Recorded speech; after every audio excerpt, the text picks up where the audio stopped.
Be seated.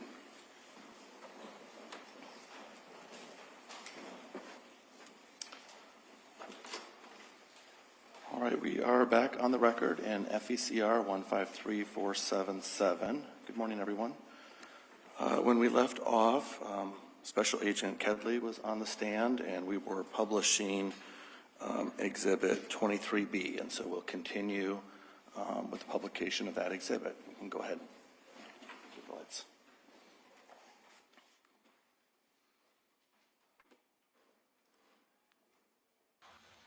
And so you think that Dakota will tell us that he was there but he didn't have a gun? He probably will say he wasn't there, that he didn't have a gun, but he did have a gun. Okay. Okay.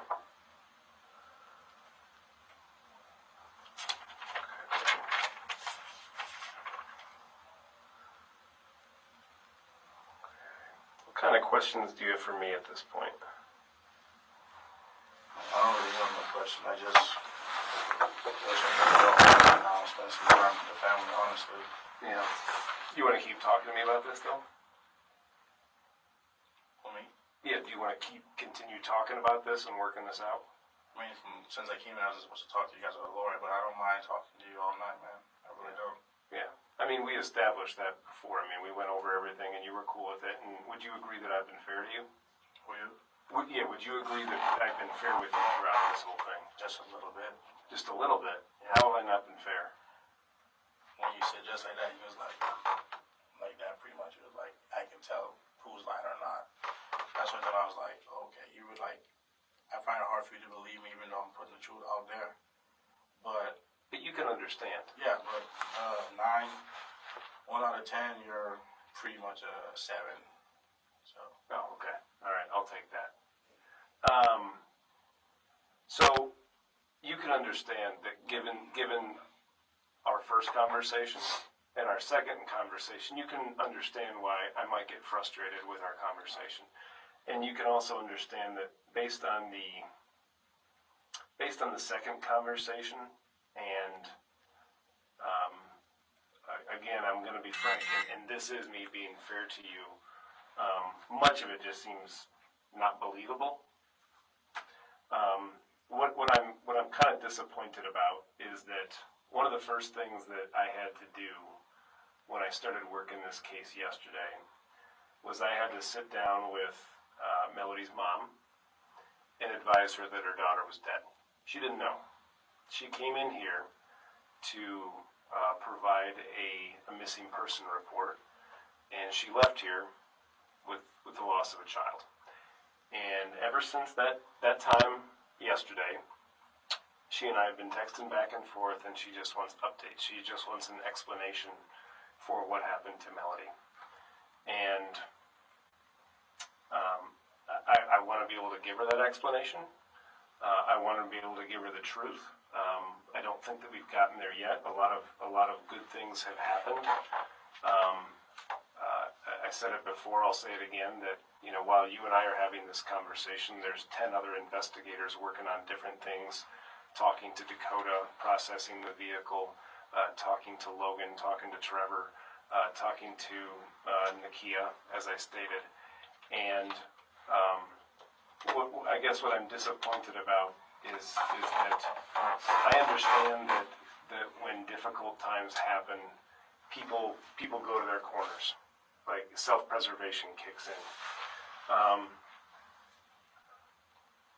It's difficult because I'm guessing at some point you had some good feelings for Melody, and I'm guessing that I hope that Melody's mom treated you nice, in a nice way, and I think that we can both agree that her family deserve to have the truth. They deserve that. And again, I'm going to be fair with you. You may not like the way that I'm fair, but I'm going to be fair with you that when I hear certain things about your explanation, I just don't buy it. I just don't buy it. I think that there's sprinkles of the truth in there, but the tone of it is not accurate. And how I compare this how we as investigators compare this to what we've already learned at the at loads of different things that we've reviewed so far. It's just inconsistent. One thing, for example, is that if I was a betting man, and this is going to be confirmed sooner, she was already dead when she got there. She was already dead when she got to the pond. You know that, and I know that. So hang on, all that stuff about, you know, me standing by the car and they're off in the distance and I'm hearing this and then I'm hearing this and then I don't buy that.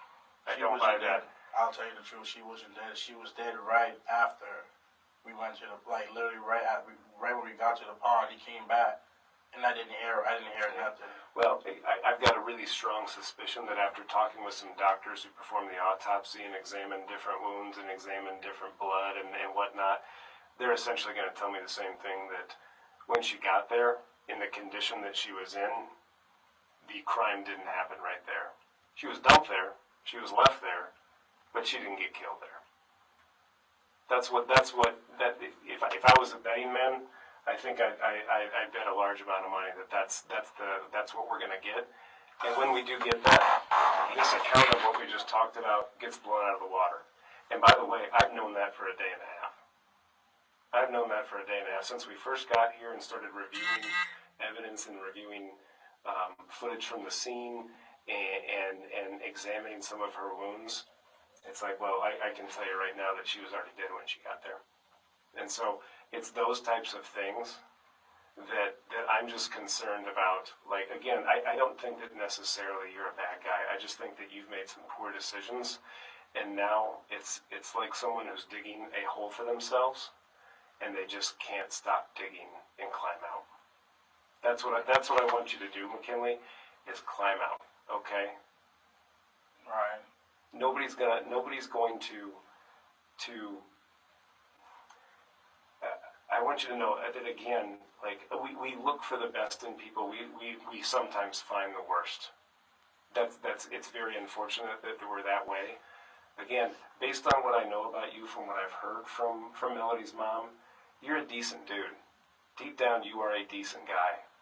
And it sounds to me like you've made some poor decisions in your life, and right now you just do not have to know how to get out of the way of these poor decisions, because every time you offer up a new detail of information, inside I'm shaking my head. I'm thinking, like, McKinley, this is not lining up at all, because it's not true. You know it and I know it. And that's not going to change, McKinley. The only thing that will definitely not change is the truth. And you have that opportunity to provide some closure for that family.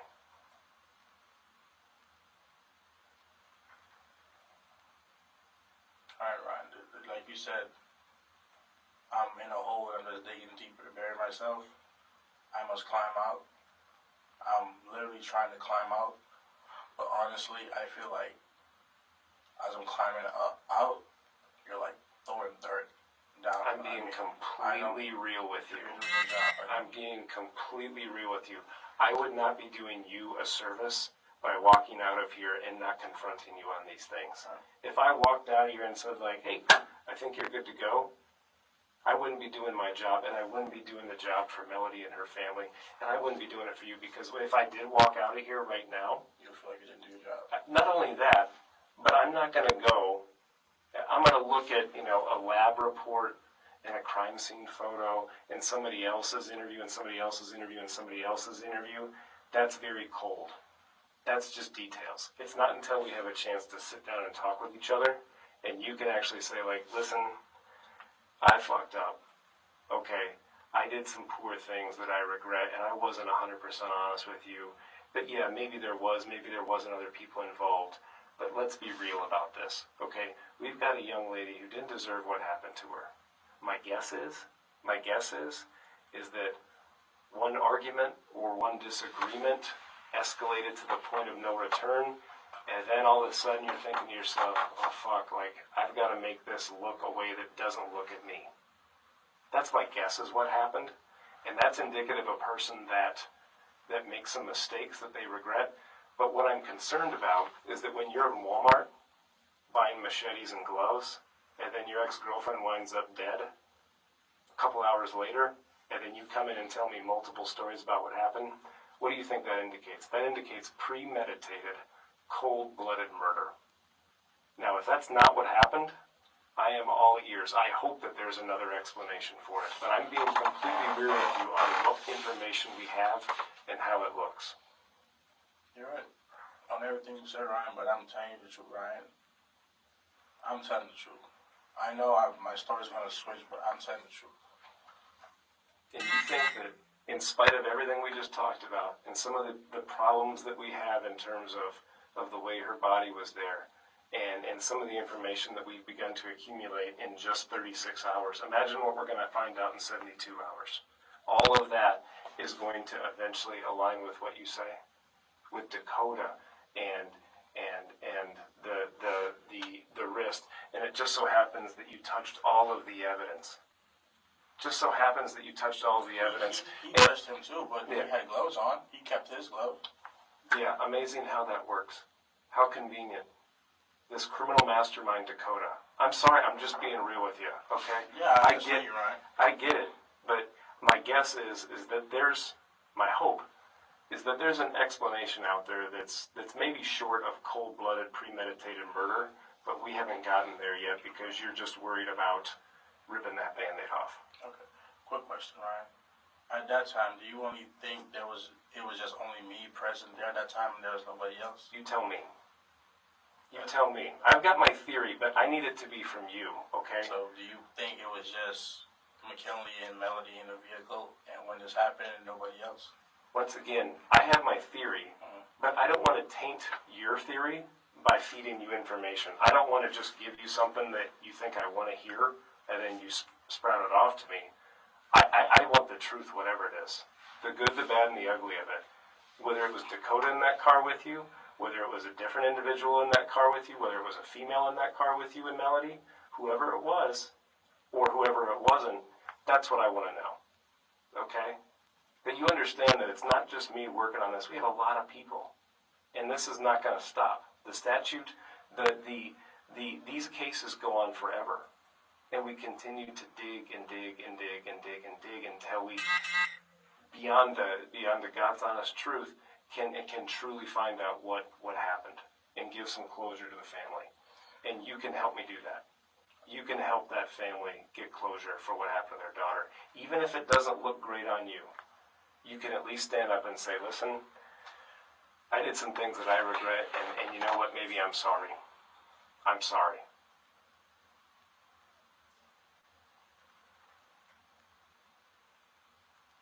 Yeah, I did do some things I regret by going with Dakota, but I'm telling you, I purposely stayed close to her mom's house, and just to pretty much just stay out there, because he was in a hurry to go. And when she was like, my mom was going to call the cops, and we was there. I didn't want to drive anywhere. We was there. Literally. Yeah. Based on your story, there's about 50 different times when you could have stopped this all from happening. 50. I didn't know any of this was You only had a machete and a pocket knife in your possession, and you were driving the vehicle for a while. Not really for a while, honestly. Yeah. Regardless, I don't see how these things line up.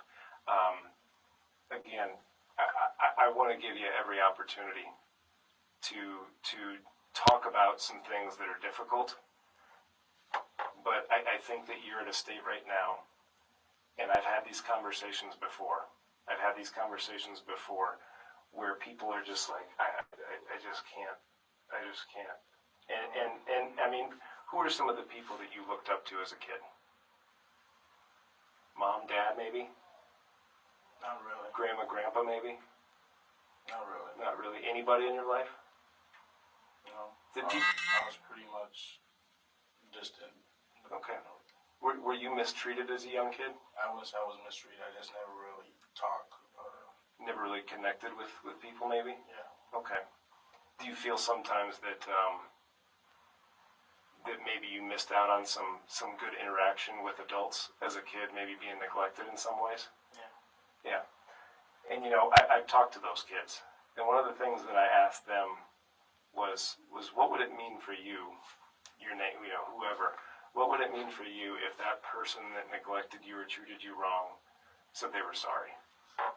And a lot of times they say, you know what, just an acknowledgement that things weren't handled appropriately. Now, I can't pass judgment on your life, okay? Growing up, wherever you grew up, Jamaica or Bahamas? Bahamas. Here, I know for a fact that it is difficult being someone from out of the state of Iowa to come to Iowa, a minority to live in Iowa. That can be difficult. You described yourself the worries of being pulled over. I can't begin to put myself into your shoes and walk a mile with the trials and tribulations that you did, that you've had to go through. I'm not going to pass judgment on your life leading up to this, and I'm not going to pass judgment on you in the last 48 to 72 hours. But, I just want to give you the opportunity that my guess is that there's a truth out there. I know that there's a truth out there that we haven't just reached yet, but you have a wonderful opportunity to provide closure to a family that is grieving right now. To some people that I believe, maybe I'm wrong, but some people that treated you in a nice way. Melody did nothing. Did Melody ever mistreat you? No, she never mistreated you in your life. Family never. Family was great, right? Even when we split, we would argue, but the only time we would argue is when she called me and she heard my girlfriend in the background. Mm-hmm. But it was never like, oh, threats. It was more like, you don't want to be around. I'm like, you know what, I'll talk to you when I'm not around anybody.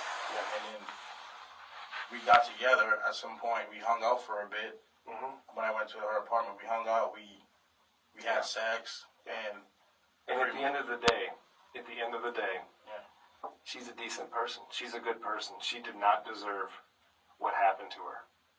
And if there was some miscalculations, some overreactions, some actions that took place that in hindsight you regret, now is the time to get them on the table. Because the next time that I talk to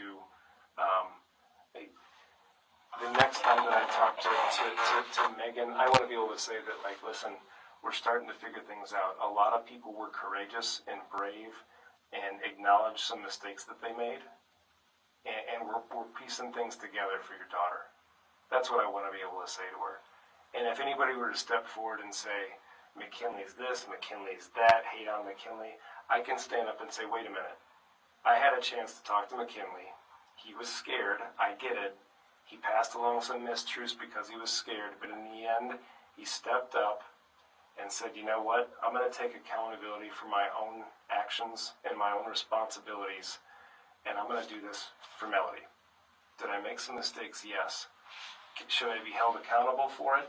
Whatever comes, comes. But at the end of the day, like a man, I'm going to step up and I'm going to say, listen, yeah, I did some things that I regret. And I guarantee you, whether it's Nakia or anybody else in your life will say, I can't agree with what you did, but I'm proud of you. I'm proud of you for stepping up and taking responsibility for what happened. You have that opportunity.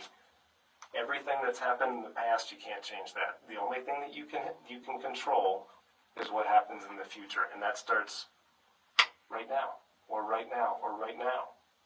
You have that opportunity to say, okay, you know what, I don't want to carry around this for the next hour, for the next day, for the next week, for the next year. I'm going to step forward, I'm going to take responsibility for what happened, and we're going to move on together. We're going to move forward together, we're going to get this figured out. I'm trying to help you as much as I can, Ryan, but it's just, I feel like I'm not being helpful right now. Like nobody's believing me. Part of that is because I don't believe that the truth is out there. You know it and I know it. But I know you would love for me to believe and other investigators to believe the account that you just provided. And if I thought that there was a chance that it was true and that it would be corroborated by other evidence, I'd shake your hand right now and leave, but we're not there yet. And so I don't want to leave this room, and I don't want you to leave this room with truths left unspoken. And I'm being as real as I can. I know you labeled me at a 7, and I get that because I'm saying I'm asking the difficult questions, but you deserve that, and she deserves that. I wouldn't be doing her any service whatsoever if I walked out of here thinking, maybe, maybe not. I wouldn't be doing you any service if I walked out of here thinking, maybe it's true, I don't know. Shoulder shrug, maybe, maybe not. No, I don't know how much of a shoulder shrug, but I understand. I have no problem with Mel's family. I know you don't. Yeah. That's, again, what I'm thinking is, unless we're missing something that we found out later, I'm thinking that a bad situation got blown out of proportion, some mistakes were made, and then some other mistakes were made to cover it up. No, because I have no problem. The only problem I have with Melody's family personally was trying to fit in. Because I was always quiet. I understand that, but that's not that's the point. That's not the point here. But there was not, like I said, I just picked her up. We was going to hang out. Dakota was like, let's drive around for a bit. And pretty much I was like, well, right, like, where are you trying to go? Because I'm trying to go home. Yeah. Can I, before we finish, I just want to establish where we're at, okay? I want to establish essentially, like, your final story. And if this is your final story, okay? If that's what you want to go with, I'll shake hands and we'll go our separate ways. But I'm going to go from start to finish, and you tell me if I misconstrued something, okay? How can I prove like my story? Like, You don't have to do anything. We do that. We go out and we look at we interview witnesses. We interview Dakota. We interview Logan. We interview Trevor. We interview Nakia. We look at all of the cell phone data. We look at all of the Apple Watch data. We talk to the physicians who examined her. We submit all of our evidence to the lab. We'll take care of that for you. Okay, so bear with me, but it sounds like Saturday night, February 17th, 10 o'clock, you're hanging out with Dakota and Logan, and Dakota sees your machete in the car and says, that's really cool, I want one. And so the three of you go to Walmart, you pick out two, and then a set of gloves. And you volunteer, because he's of a certain age, you volunteer to go ahead and purchase these two machetes and gloves, in spite of the fact that you don't know what the gloves are for. He just says, trust me, get them, and you get them. You drop off Logan. You wait for Trevor to get done at work at Lebowski's. He gets off at 11. The three of you, once he gets off at 11, drop off Trevor at his location, and you're still with Dakota. And you talk about how you want to drop off Dakota at his place, but he says, no, let's drive around. And by then you're starting to communicate with Melody, and ultimately she comes out of the house, you pick her up, she's in the back, and you wind up driving around, and all of a sudden, Dakota starts acting a little bit funny, and you guys wind up at a couple different parks, Cherry Hill, Hannah, Morgan Creek, etc. And at one point he says, all right, go into the park here, gets a little bit lippy with Melody in the back. He gets out of the vehicle, tells you to come out, tells her to come out, and directs you at gunpoint to tie her up by her wrists, in front or behind? Behind. And at that point, does she get in the trunk? Is she forced to get in the trunk? He pushed her in the trunk. He pushes her in the trunk, so then you guys get back. And this is all over the fact that you told Dakota that Melody doesn't have any money and her mom doesn't have any money. That's why he decides to tie her up, have you tie her up and put her in the trunk, okay? And again, correct me if I'm wrong anywhere here. I just want to make sure we're on the same page before we finish up, okay?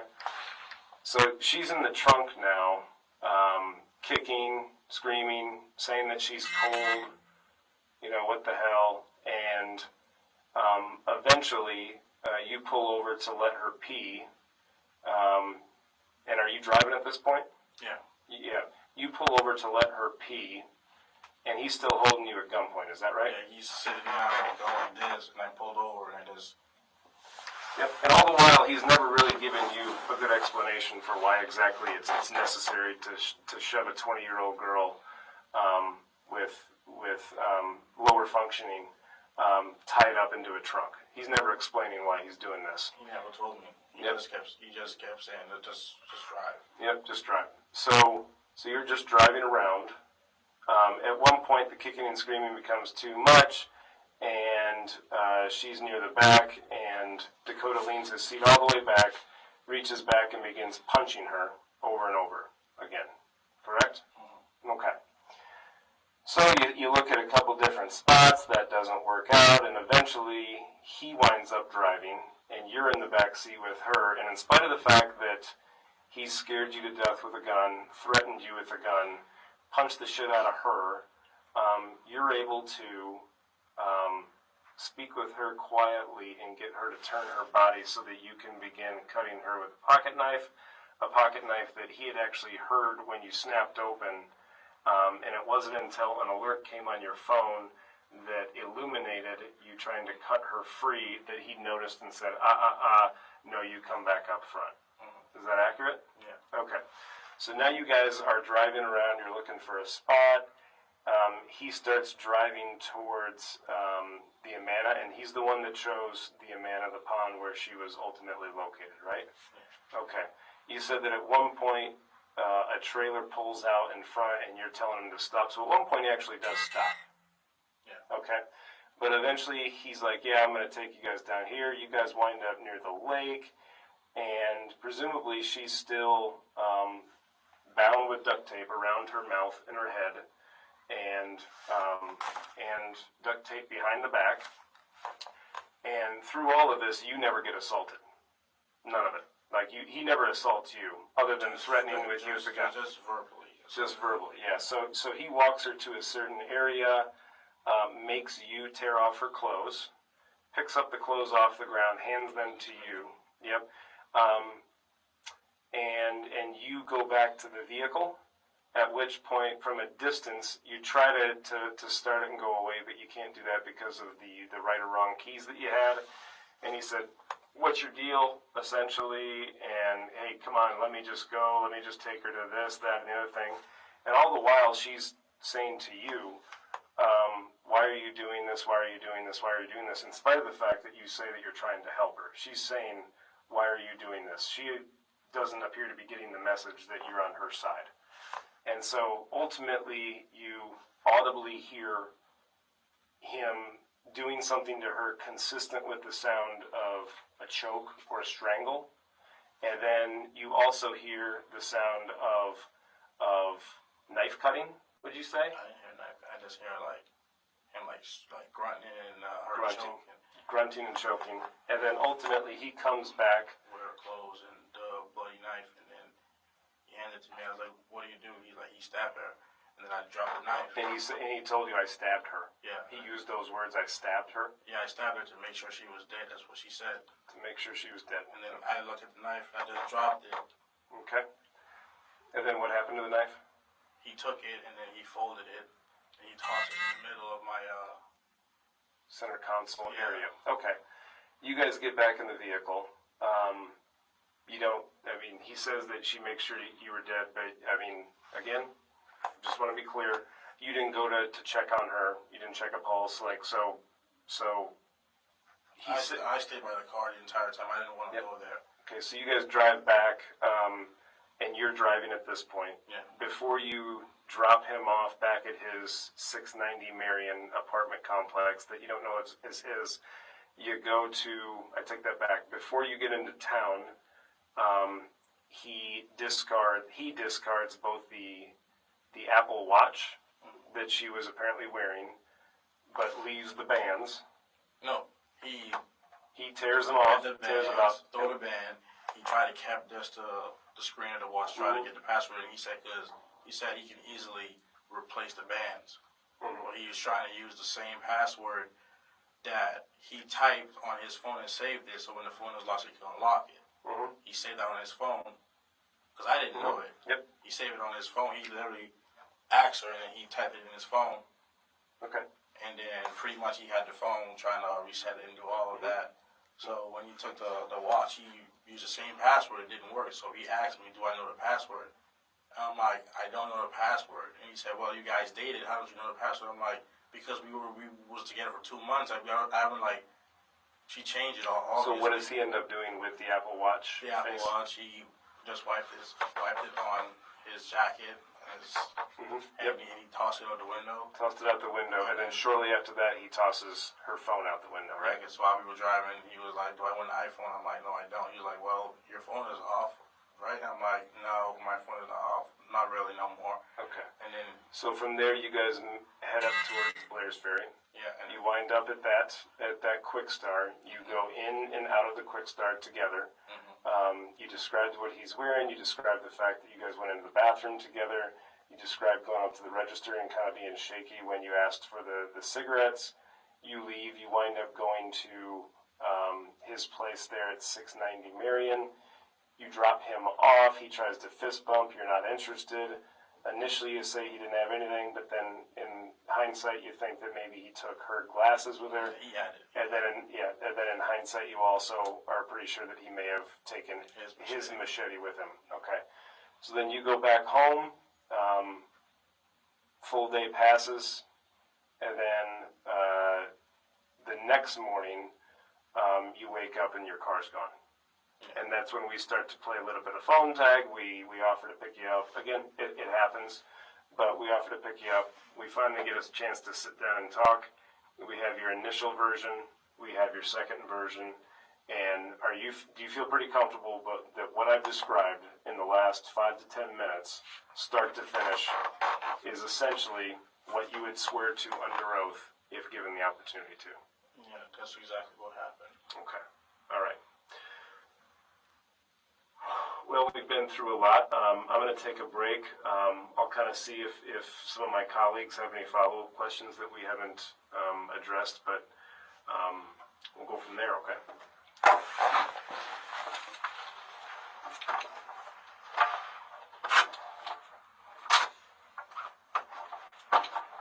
Thank you, Ryan. Thank you.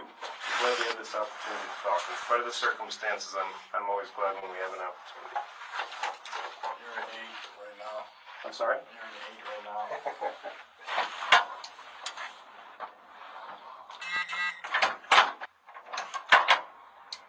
It's been a minute. Sorry, man. So I talked to the county attorney. We've been talking to one of the other guys that you brought up. Ryan's still here, but you're going to be charged tonight with kidnapping in the first degree. Okay.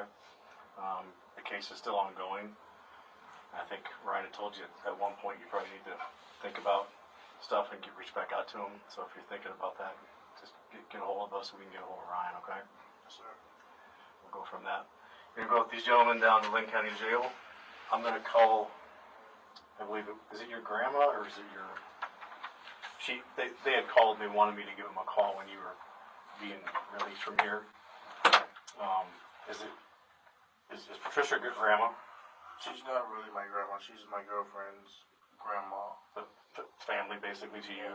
Okay. So I'm going to let you know. I'll give her a call. Do you still have that paper with the number? Yes, sir. Okay. When you get down to the jail, you can ask them. I don't know if they'll let you keep it, but they might give you a pen so you can write it on your arm. I don't know what the rules are anymore. I've been down there for a while. Okay? Do you have any questions for us? No, I just pretty much put it out there and pretty much explain everything that happened. I was never pretty much involved with it. I was just held at gunpoint. Yep. And I tried to explain that to Ryan, but that's not what he's believing. I don't know if he's not believing that, but it's just a matter of we have a lot of other evidence, and we just talked to another guy tonight that one of the names that you gave us, so it's just not adding up. Well, you said the name I gave you. What name was that? Whatever you gave to Ryan. Dakota. Yeah. Yep. Goes by Dakota Smith. Something like that. Dakota Van Patten. Oh. All right, man. Go with these guys, and we'll talk at some point, okay? All right. Face that way for us, please. Put your hands behind your back. Thank you.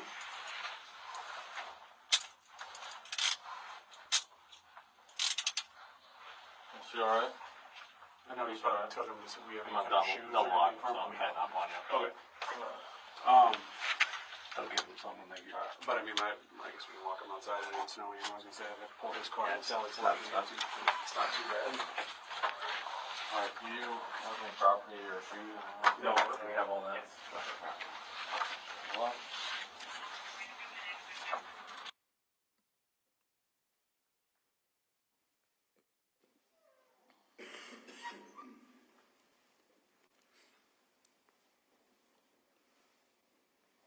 So Special Agent Kedley, you're still under oath. Go ahead, counsel. Thank you, Your Honor. Special Agent Kedley, as you promised Mr. Louisma in that interview, did you and investigators proceed to then check out his story? Yes, we did. What we heard here at the end of this video here was that Mr. Louisma was charged with kidnapping in the first degree that night. Is that right? That is right, yes. And when you referenced another person who was, well, when the investigators referenced another person who was talked to that same day, who was that person? Dakota Van Patten. So was he being interviewed at the same time as Mr. Louisma there towards the end? Yes, he was. And as a result of your completing that interview of Mr. Van Patten in the next, and meeting with investigators, was a decision made then to also charge Mr. Louisma with murder in the first degree? Eventually, yes. And was Mr. Louisma and Mr. Van Patten both charged with those two offenses in conspiracy as a result of this? Yes, they were. Some questions about these interviews, Special Agent Kelly here. First of all, who was the second person who was in the interview room with you? In the first interview, not the second interview, but in the first interview, Detective Tom Peterson of the Merriam Police Department was also a part of that interview. You testified earlier before we started watching these interviews that you had some knowledge about some things that were found within Mr. Louisma's vehicle. Why not confront him right away with that? So in an interview of this nature, we don't want to begin the interview by just offering case facts to the subject of the interview. What we're looking for is essentially a free narrative and their untarnished account of what happened. If I were to have provided him with case facts, that could potentially alter the information that he provides to me. So I'm approaching the interview with an open mind and hopefully just getting as truthful account as I can from the subject of the interview. So essentially, when you started talking to Mr. Louisma, even though you knew some facts, you wanted him to tell you what happened. That's right, yes. In that first interview that we watched yesterday, what did the defendant tell you about who had his car and for how long they had it? So in the first interview, the defendant had indicated that on the weekend in question, he had been in control of his vehicle for the entirety of the weekend, other than approximately 30 to 45 minutes when an unknown person, he had given access to the vehicle. Did he tell you before that, when you were asking him about the vehicle, that he didn't let people drive his vehicle? Yes, he did. He indicated that at times he would loan his vehicle to people, but he would typically ride along with them if in fact he did loan it to someone. During that first interview, when did he tell you was the last time that he spoke to Melody? I believe he indicated that the last time he actually spoke to Melody Hoffmanin was on Friday, February 16th. In that first interview, how did he describe the man who borrowed his car that night, if you remember? Without giving a name, he indicated the individual was white, Caucasian, 18 or 19 years old, thin, tall, and wearing a green and black jacket along with a beanie-style cap. Based upon your investigation into this case, did you later find that that description did match that of Dakota Van Patten? Yes, it did. So he said this individual was tall, skinny, 19 to 20 years old? Yes. Okay. And how old was the defendant at the time of this interview? The defendant was 23 years old. Have you had an opportunity to gain information on Mr. Van Patten's physical dimensions at the time this events happened? I did, yes. Okay, how tall was he? He was approximately 6'1" tall, How much did he weigh? 180 pounds. And were you able to gain any information on how much Mr. Louisma weighed at the time of this offense? Upon his being processed on that particular evening, he was booked in at 270 pounds. And you met with Mr. Louisma. Did you have an opportunity to approximate how tall he was? Yes, in the hallways and whatnot, I approximated that he was approximately my height. I stand at approximately 5'11", so I would say approximately 5'11".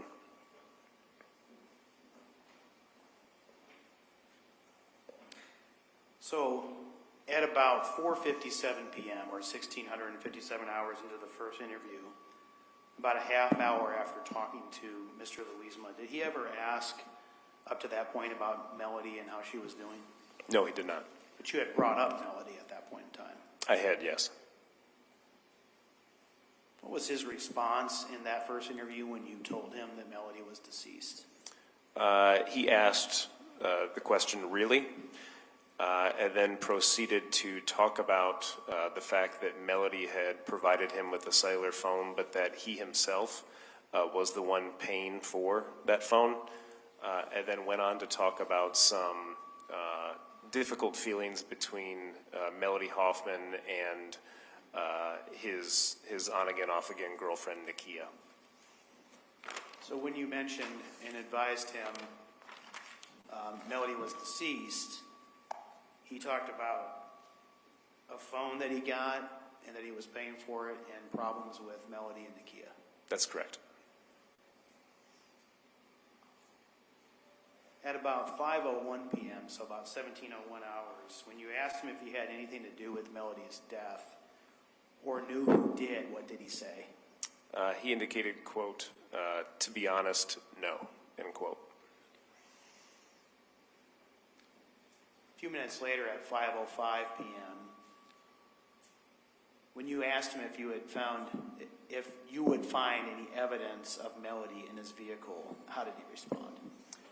He began discussing the fact that the night in question he had been in the trunk at the request of his girlfriend Nakia to retrieve a blanket for her, and that while in the trunk he had been placing certain miscellaneous garbage items into a green sack. So he mentioned a green bag or a green sack. That's correct, yes. And his girlfriend's items. Yes, But your question was whether there would be any evidence of Melody in the vehicle. that's correct, Did yes. he answer that at that time? Not at that time, no. Did you have to redirect him back to that question? Yeah, multiple times after the initial response, I tried to redirect him back to answer the specific question about ties between the vehicle and Melody. Yes. And after you redirected him back a third time, asking him what kind of evidence you would find of Melody in the car, do you remember what he told you? I do, yes. What did he say? Gloves and garbage, I believe. During that first interview, when you asked him about being at Walmart and getting a machete, what did he tell you the reason was? He indicated that he was a part of a group that were planning on going mudding or camping. Did he say sort of camping? That could have been his words. I'm not exactly sure. Did he say anything to you about anything else that he may have been planning to get at Walmart or that he was shopping for? No. Did you ask him where this machete ended up? I did, yes. What did he say? He indicated that the machete that he had purchased for himself wound up down in between the driver's seat of his vehicle and the center console. Before this break, did you ask him if he had a theory of the crime? I did, yes. And what was his response to that? He indicated he did not have any sort of theory as to what had happened, and then within a few seconds, a break was taken, and then he essentially asked if he was going to need to pay for the tow of his vehicle the previous night. Moving on to some follow-up questions about the second interview, Special Agent Kelly. When he began the second interview after telling you that there were some things that he left out, did he say to you that Melody wanted to hang out with him on that Friday? He did, yes. Did he say that they ended up hanging out? He indicated that he had made plans to hang out that evening, but those had fallen through. Did he then reiterate to you that he had some plans to go mudding that night? He did, yes. But did he also tell you that he had plans to have a sleepover with Melody? Yes, he did.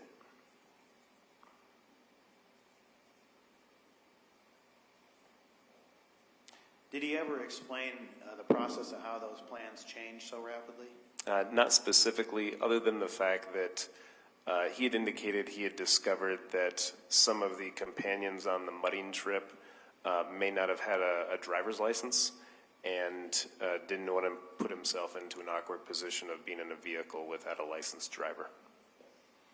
So within these few minutes here, he iterated to you that he decided to go from mudding to a sleepover. Yes, that's correct. Once he described being in the car with Melody and Mr. Van Patten, how did he describe to you things taking a turn? He indicated that while in the vehicle, the three of them with the defendant driving, with Van Patten in the front passenger seat and Melody Hoffmanin in the back seat, that some sort of mood turn took place when Melody began bragging about how much she loved the defendant, how she was going to buy him things off of Amazon, and also some disagreements about the music that was being played. At which point the defendant indicated that Van Patten had made a comment to the effect of, "You must have some money then," with respect to Melody Hoffmanin. So his explanation of things turning that night involved Melody talking about loving the defendant and buying things. That's correct, yes. In music? That's correct, yes.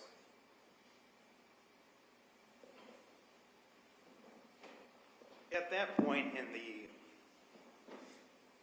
story that he was telling to you, and ultimately saying that Mr. Van Patten wanted some money, did he indicate to you that Mr. Van Patten ever mentioned wanting money from Megan Hoffman at that time? No, he did not.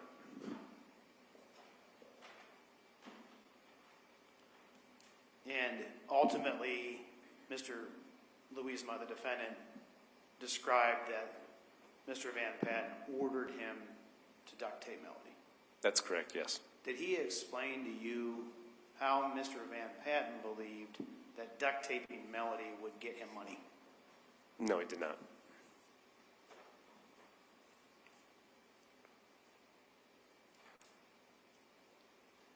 Did he ever explain to you an actual conflict or argument that took place between Mr. Van Patten and Melody? None more so than the previously mentioned disagreement about music and buying things for the defendant. And he said Mr. Van Patten said, "You must have a lot of money." Essentially, yes. Did he say Mr. Van Patten asked her for money? No, he did not.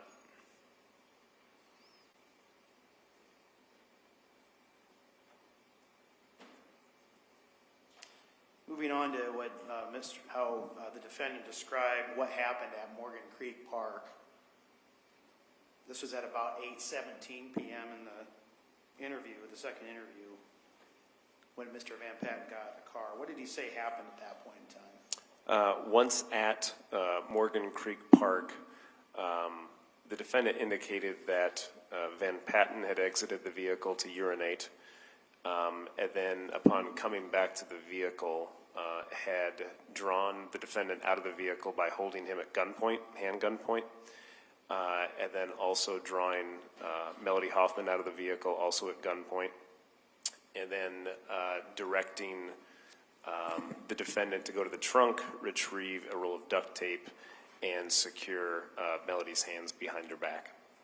Did he say that Mr. Van Patten popped the trunk? I don't believe that he indicated who exactly popped the trunk, whether it was he himself or Van Patten. Did he explain how Mr. Van Patten would have known there was duct tape in the trunk? He did not know. Your Honor, I'll enter an objection at this point. May we approach? You may.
The objection's overruled. Do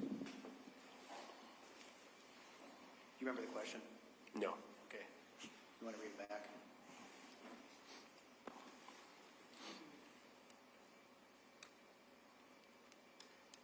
Question, did he explain how Mr. Van Patten would have known there was duct tape in the trunk?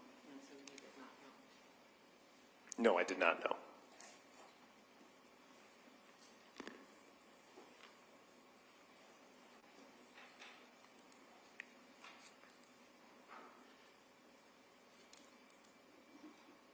Did Mr. Louisma explain to you that that he was the one that then duct taped Melody? He did, yes. After Mr. Louisma explained that he initially duct taped Melody, what did he say they did next? They said they sat in the parking lot for a bit before exiting Morgan Creek Park, excuse me. And where did you gather from Mr. Louisma's story where Melody was at that time? In the back seat.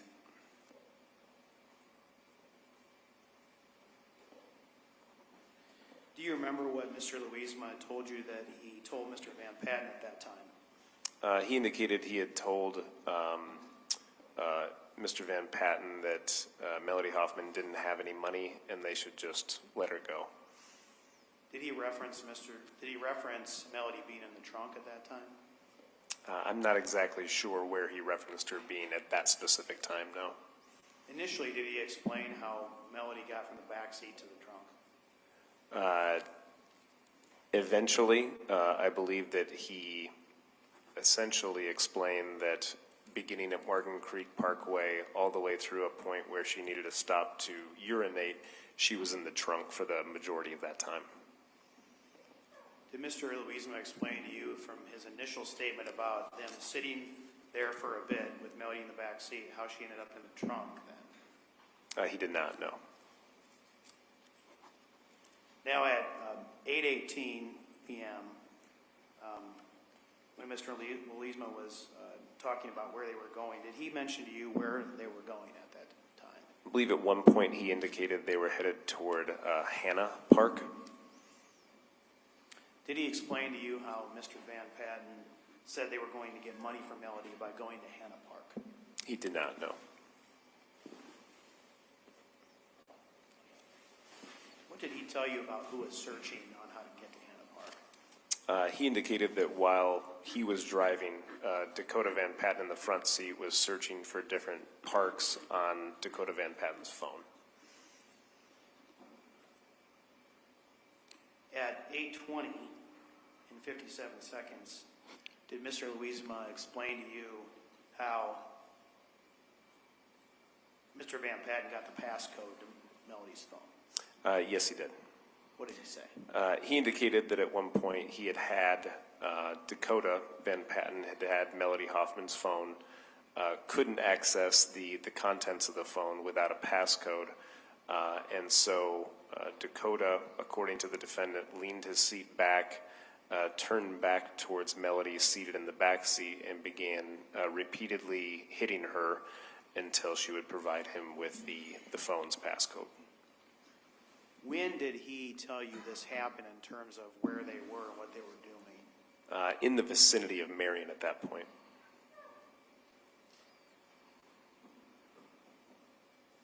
So he indicated to you that this occurred after they left Morgan Creek Park? Yes, yes, he did. Did the defendant say to you that Van Patten made him turn the location off of Melody's phone while they were in Marion? He did, yes. Do you remember what he told you as far as what location he turned off? Yeah, he indicated to me that he was able to deactivate the location technology within the Snapchat account on this device, but had left the Life 360 app location content available. Did Mr. Louisma tell you that at some point Melody's mom began texting them? He did, yes. What did he say Mr. Van Patten did at that time? He indicated to me that when Melody's phone began receiving messages from Melody's mom, that Dakota, using Melody's phone, responded to these messages, indicating that presumably Melody was on her way home and to have the door unlocked. Did he then indicate to you that at that time it was Mr. Van Patten communicating with Megan? He did, yes. Did Mr. Louisma ever explain to you why they were all the way in Marion near Melody's house, or why they were even going there at that time? Not really. At one point, he brought up the idea that getting money from Melody's mother was an option, but no further detail beyond that. Is that something that came up initially when he told the story? No.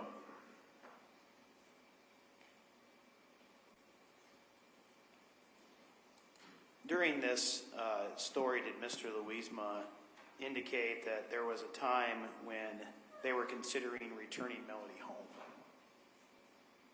I'm sorry, could you repeat that? Did Mr. Louisma indicate to you that there was a time in the story where they were considering returning Melody home? Only that he had repeatedly suggested taking her home, and that Van Patten had repeatedly refused to allow that to happen. Do you recall him telling you that Mr. Van Patten said one of the reasons was that he didn't trust her? I don't recall that specifically, other than Dakota Van Patten repeatedly saying that they had come this far and they couldn't turn back, essentially, and couldn't, I guess, trust the fact that she wouldn't say something to someone about what had happened. Did Mr. Louisma ever explain to you why Mr. Van Patten would force him to do all this with a gun and then even consider taking her home? He never explained that, no. In that conversation that Mr. Louisma said that Mr. Van Patten was having with Megan Hoffman, did he explain why Mr. Van Patten was telling Megan Hoffman they were on their way home? He did not, no. At 8:24 and 40 seconds into the second interview, did the defendant explain to you what happened to his phone? Yes, he indicated that his own phone, the defendant's own phone, had fallen down between the seat and the center console, and he was not able to reach or access it. During this interview, did Mr. Louisma indicate to you that Melody was talking to them the whole time, asking to go to the bathroom, telling them she had thrown up, that her mom was going to call the cops, etc.? Yes, in addition to that, indicating that she was cold in the back, in the trunk, or in the back seat. Did he indicate to you then at about 8:26 p.m. into the interview that they pulled over so Melody could urinate or vomit? He did, yes. And did he tell you that he turned his hazards on in order to get attention? He did, yes. Did he explain to you where Melody would have been at that time?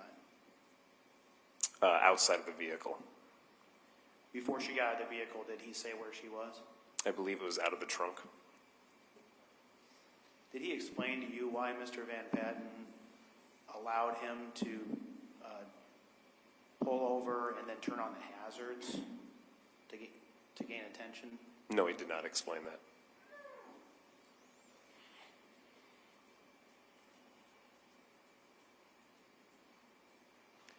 Would he later tell you that Mr. Van Patten was also in the car with him when he pulled over into a BPE near Walford and tried to gain attention of officers? He did indicate that, yes. When he described that event, did he initially indicate to you that took place on the way out to Lily Pond? Yes, he did.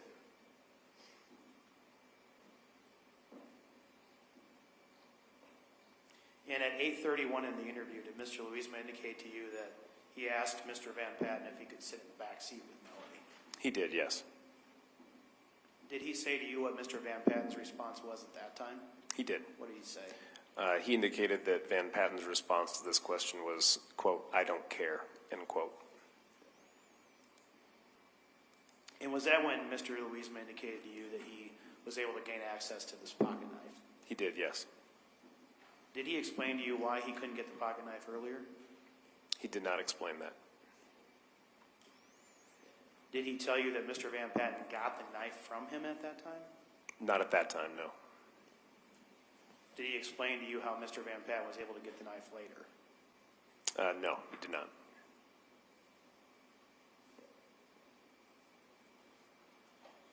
So at 8:36 and 44 seconds into the interview, when the defendant starts to describe what happens when they get to the pond, that he got out of his car, that they got Melody out of the car, and started walking toward the pond area, what did he say to you about where his phone was?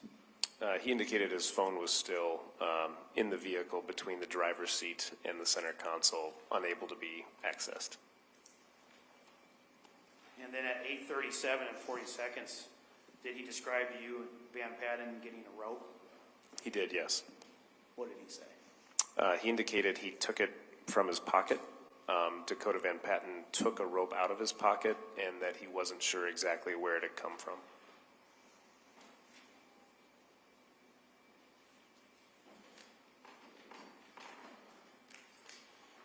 And at 8:38 and 43 seconds, did he say that Van Patten pointed a gun at her? He did, yes. And what did he say happened at that time? The defendant indicated that he had instructed or pleaded with Van Patten to not shoot Melody Hoffmanin, and subsequently Van Patten did not shoot her. At 8:39 and 6 seconds, did Mr. Louisma tell you that Mr. Van Patten ordered him to put gloves on? He did, yes. And did he tell you that he put gloves on? He did, yes. But at this point in time, Special Agent Kley, had he told you previously that he had touched everything? He did, yes. And then at 8:39 and 25 seconds, did he tell you that Van Patten ordered him to rip her clothes off? He did, yes. And did he say that he did that? He did, yes. At 8:40 and 37 seconds, did Mr. Louisma tell you that he then ran back to the car? He did. Did he say that Mr. Van Patten came after him? He did, yes.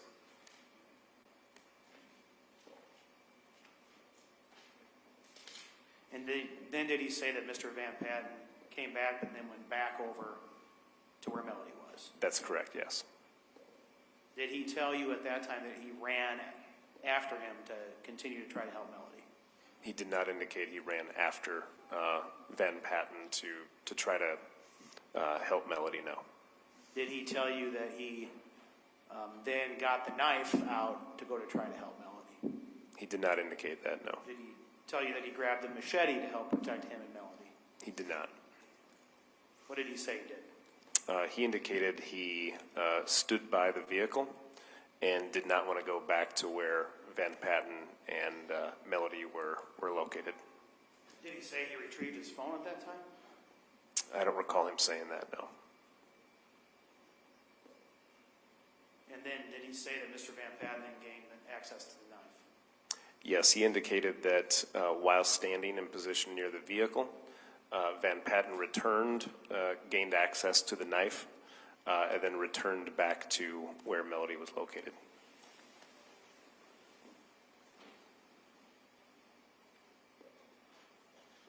Did he say that when Mr. Van Patten gained access to the knife, that at that time he grabbed his phone to make a call for help? He did not know. Or grabbed his machete? No. And then he told you in this interview that he touched the knife, is that right? He did, yes. Did he explain to you when it is that he took off his gloves and began touching everything? Not specifically, no.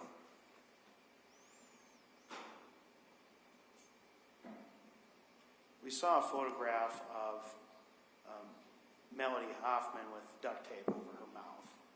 Did he explain to you how that happened? He did not know. Did he ever tell you about Melody Hoffmanin being duct taped around her legs?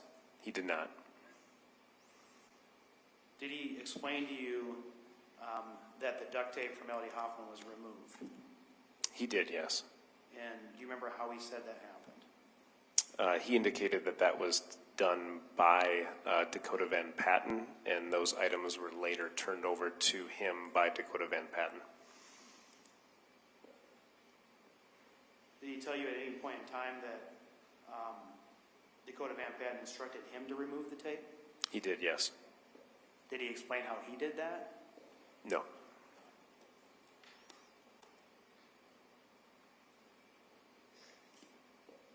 And did he tell you that Mr. Van Patten then told him to use a green bag and put everything in it? He did, yes. Did he say that on the way home, Mr. Van Patten told him that he got rid of everything? He did, yes. And did he ever say how he realized the bag was still there? Well, in the first interview, he indicated that he had been in the trunk prior to his vehicle being towed. In the second interview, he did not specifically know that the green bag was there full of these items. So in the first interview, remember when I asked you whether he described if there would be any evidence of Melody in the vehicle, is that when he mentioned the green bag? He did, yes. But in the second interview, he told you that he didn't know whether Dakota got rid of that or not. Right. He indicated in the second interview that it was his belief that Dakota Van Patten had discarded the green bag and its contents. At 9:36 and 4 seconds in the interview, did he explain to you why he told you the initial story he did? I do remember that, yes. What did he say? He indicated at that point that in reference to the first interview, he was trying to say anything so to not look guilty. And then at 10, well, it might have been 10 or 9:37 and 38 seconds, did you ask him what he thought Dakota would tell you if you asked him? Yes, I did. What did he say? He indicated that Dakota Van Patten, if given the opportunity, would blame the entire thing on the defendant and also claim that Dakota Van Patten never had a gun on him throughout the entire incident. At the end of the interview here, we saw you describe back to him his story. Remember doing that? I do, yes. And when you described back to him his story, including that he only went down there with Melody the one time and then went back. What did he tell you that he did after he went down there the first time with Melody and Mr. Van Patten? He indicated he stayed by the car henceforward. And at the end of this interview, near the end, what did he say to you when you asked him if this was true? I once again asked him if the recollection that I had described to him was true and accurate and something that he would be willing to swear to if asked, and he indicated that he would and that the whole account was true. Thank you. Nothing further. Cross-examination? Yes, thank you, Your Honor. Agent Kedley, when Mr. Louisma was interviewed on the night of February 19th, was he placed under oath? No, he was not. I don't have any further questions, Your Honor. Any redirect?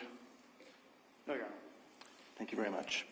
We're going to go ahead and take our morning recess. Jurors, please remember your admonition. We'll see you back shortly.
back on the record in FECR 153477. Is the state ready to call its next witness? Yes, Your Honor.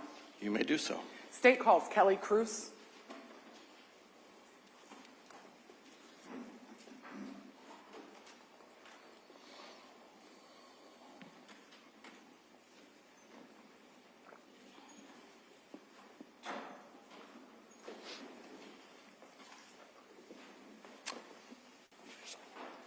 Do you swear or affirm to tell the truth, the whole truth, and nothing but the truth? I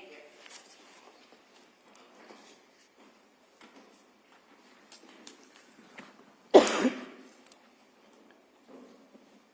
And if you would please just start us off by stating and spelling your full name for the record. My name is Kelly Cruz. It's Kelley, Kruse. Thank you. Go ahead, counsel. Thank you, Your Honor. Good morning. Good morning. Dr. Cruz, can you tell us how you're currently employed? I am an associate state medical examiner at the Iowa office of the state medical examiner. And how long have you held the title Associate State Medical Examiner? Since July of 2018. Can you tell us a little bit about your educational background that qualifies you to hold that position? After I graduated from high school, I attended Tulane University. There I earned a Bachelor's of Science in Anthropology. I then attended St. George's University. I first earned a Master's of Public Health degree, and then I entered their medical school. I graduated from medical school in 2013. Following my graduation from medical school, I completed an anatomic and clinical pathology residency program in addition to a forensic pathology fellowship program. I graduated from that postgraduate training in 2018 and then came to work at the state medical examiner's office. You mentioned the word fellow or fellowship. Can you tell us what a fellowship is? A fellowship is very specialized training. After you graduate from medical school, you choose a specialty and have training in that specialty, which is called a residency. If you'd like to further specialize, which I wanted to in forensic pathology, I then completed a fellowship training program. Looking at your CV, I note that between 2016 and 2017, you were a chief resident in anatomic and clinical pathology at St. Barnabas Medical Center in New Jersey. Is that right? Yes. Can you tell us what it means to be a chief resident? Chief resident is a title that is held during that residency training. It is a title that is provided to you by the doctors that you work with. I held a number of additional job duties on top of my normal resident duties. I was in charge of scheduling, maintaining my other residents, dealing with any issues that arose. It's something that was given to me due to my performance. You've also used the word pathology a couple of times in explaining your educational background. Can you tell us what pathology means? Pathology is a specialty within medicine that looks at diseases and disease processes, and specifically how those processes affect the human body. Can you explain to us what the difference between anatomic and clinical pathology versus a forensic pathology? Pathology can be broken into two pretty big categories. That's the anatomic pathology and then the clinical pathology. Anatomic pathology looks at whole organs or maybe parts of organs like biopsies. We'll look with the naked eye and we'll look under the microscope to diagnose any sort of disease processes. Clinical pathology looks at more smaller entities and how they can affect the body.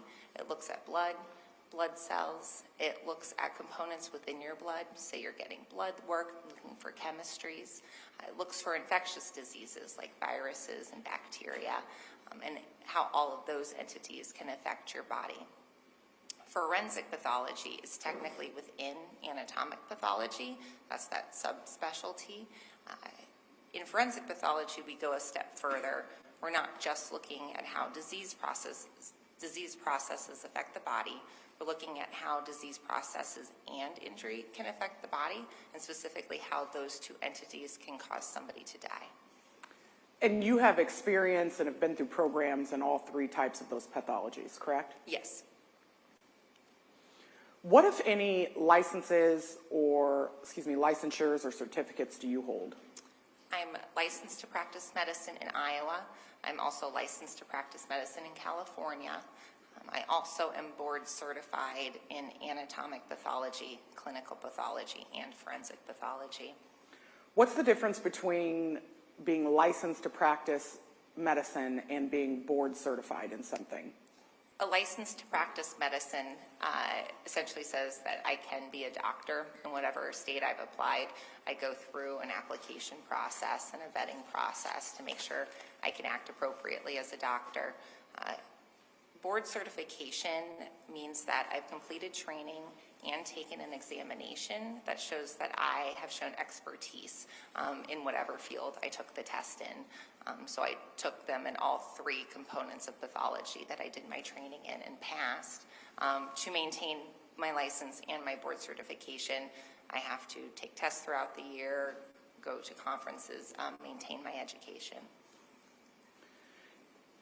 Regarding your work experience, your postgraduate training, education, licenses, all of the above, do you keep a record of that documented within a curriculum vitae? Yes. And, Your Honor, if I could show the witness what's been previously been marked as State's Exhibit 24A.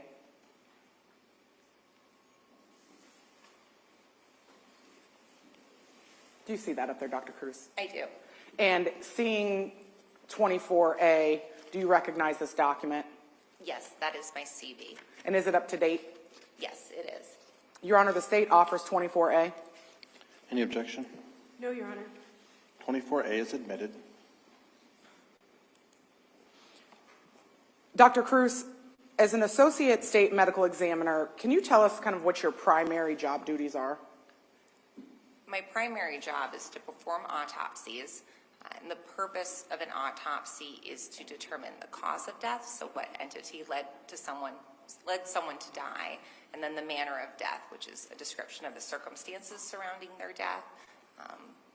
With that autopsy examination, I write an autopsy report, and then I review and interpret anything that's appropriate to go with that report.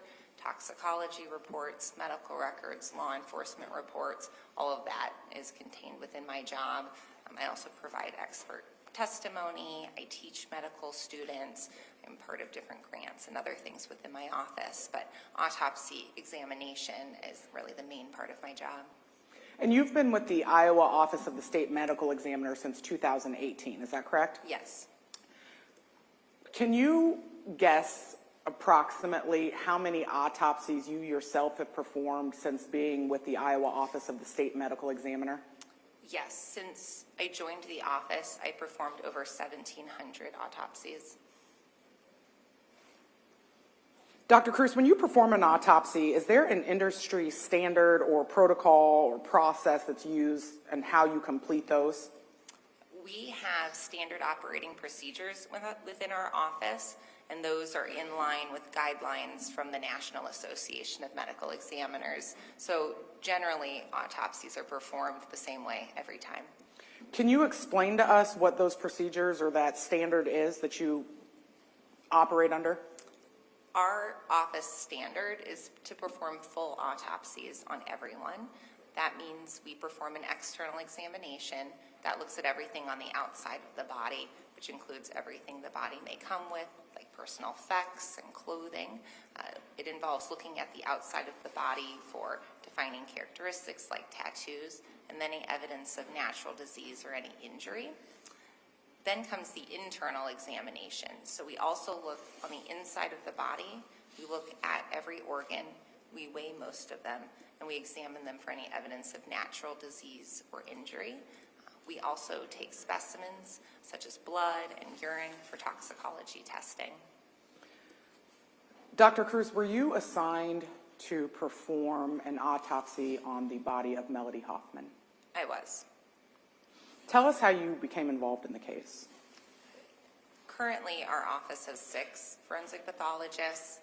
We had 5 at that time, and we essentially rotate. So it was my day to perform autopsies when her body was sent to our office for an autopsy. When a body is found or located, can you explain to us how a body gets from wherever it's found to the medical examiner's office? Iowa has a fairly unique system. Iowa has 99 counties, and each of those counties has their own medical examiner. They're all doctors per Iowa code, but most of them are not forensic pathologists like me.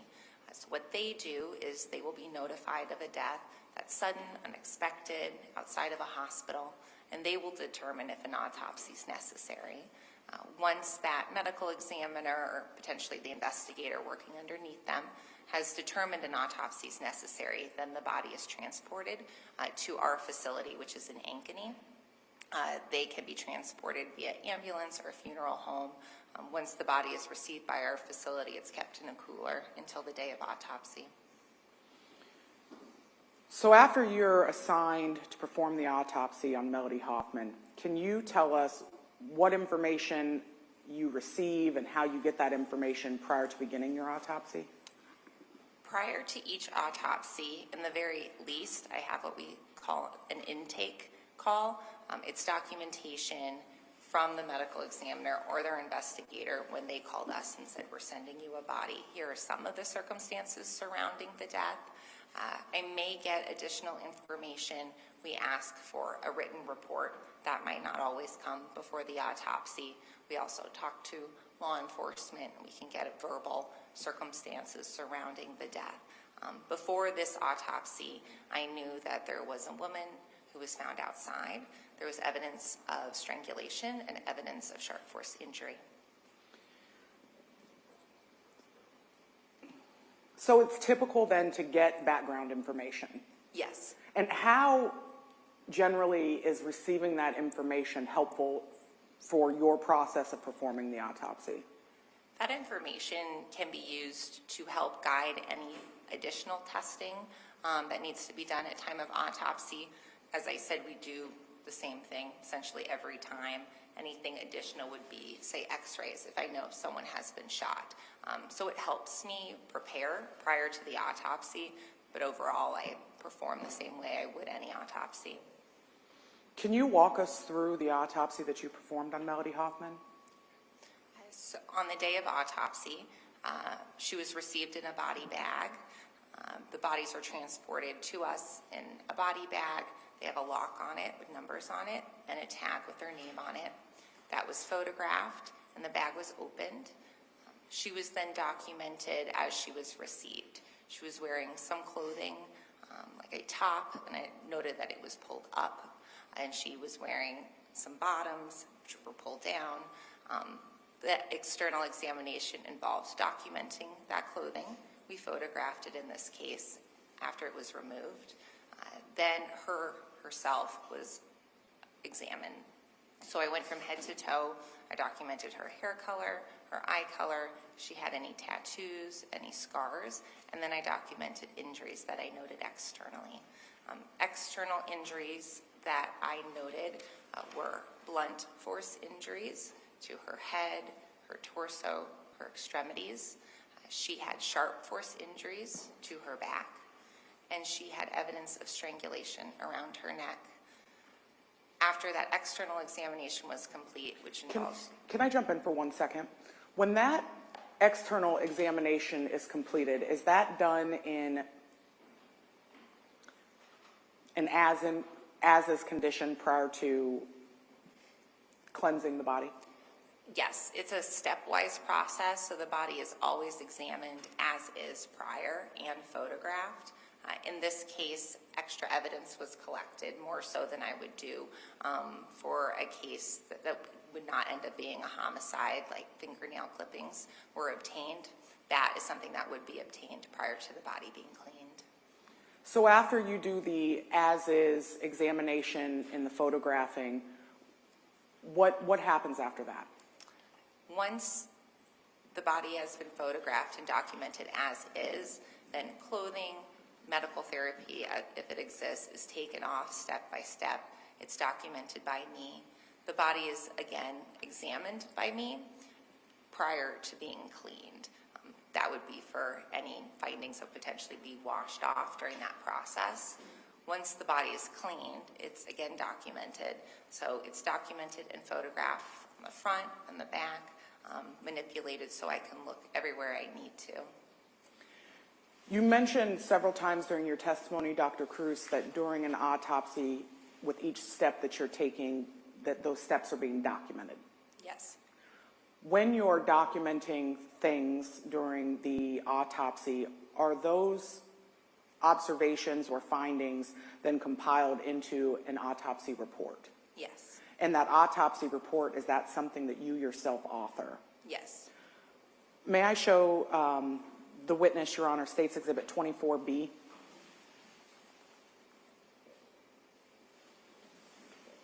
that up there? Dr. Cruz, do you recognize what's contained in 24B? Yes. And would you agree that this is a 7-page document?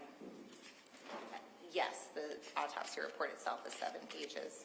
And you've answered that question. What's contained in 24B, is that the autopsy report that you yourself authored following the autopsy of Melody Hoffman? Yes, it is. Your Honor, the state offers 24B. Any objection to 24B? No objection. Exhibit 24B is admitted. Dr. Cruz, during your autopsy, as you're going through and noting and documenting your findings, are you also, or with the help of an assistant, also photographing things during your autopsy? Yes.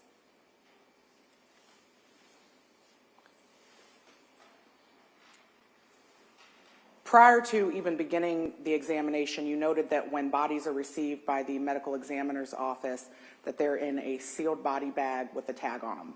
Yes.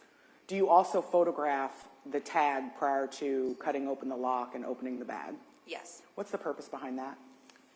The purpose of the lock is to maintain chain of custody. At the scene, that county medical examiner or their investigator will document that they closed the body bag and locked it, and they will also write that number down that's on that lock. And this enables me to compare those two numbers to make sure the lock had not been removed and replaced with another one prior to me performing my autopsy.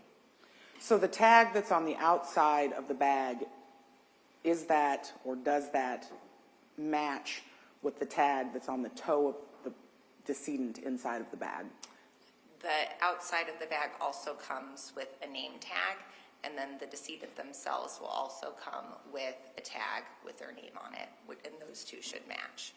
And when you receive a body, do you then yourself compare the tag from the outside of the bag to the toe tag of the decedent? I do.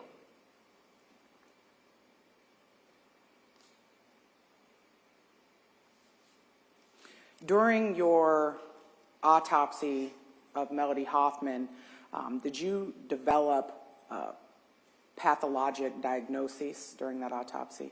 Yes. And can you tell us what was or were your pathologic diagnoses? I have a copy of my report. Is it okay to look while I Yes. list them? The pathologic diagnoses, I had 5 main categories. The first was strangulation. So this listed evidence of strangulation from my examination. There was injury externally to the neck, there was injury on the inside of the neck, and there were punctate hemorrhages in the face, the eyelids, within the oral cavity, which are all consistent with strangulation. And when you say there was evidence externally and internally, what evidence externally on Melody Hoffman's body did you find that evidenced the pathologic diagnoses of strangulation? Ms. Hoffman had a ligature mark around her neck. It was a linear abrasion, so an abrasion meaning a scrape where the top layer of the skin is removed. That went on the front of the neck, on the sides. And then you also noted that there was evidence internally as well of strangulation. Can you describe that for us? For internal evidence of strangulation, I examined the muscles of the neck. There I found bleeding within those muscles, areas of hemorrhage, which showed that there was pressure and force applied in those areas that cause blood vessels to burst and bleeding to occur within those muscles. That was consistent with the external findings of strangulation. Your report under your strangulation diagnoses also noted petechial hemorrhaging. Can you describe for us firstly what petechial hemorrhaging is? Petechial hemorrhages or pinpoint hemorrhages really can be anywhere on the body.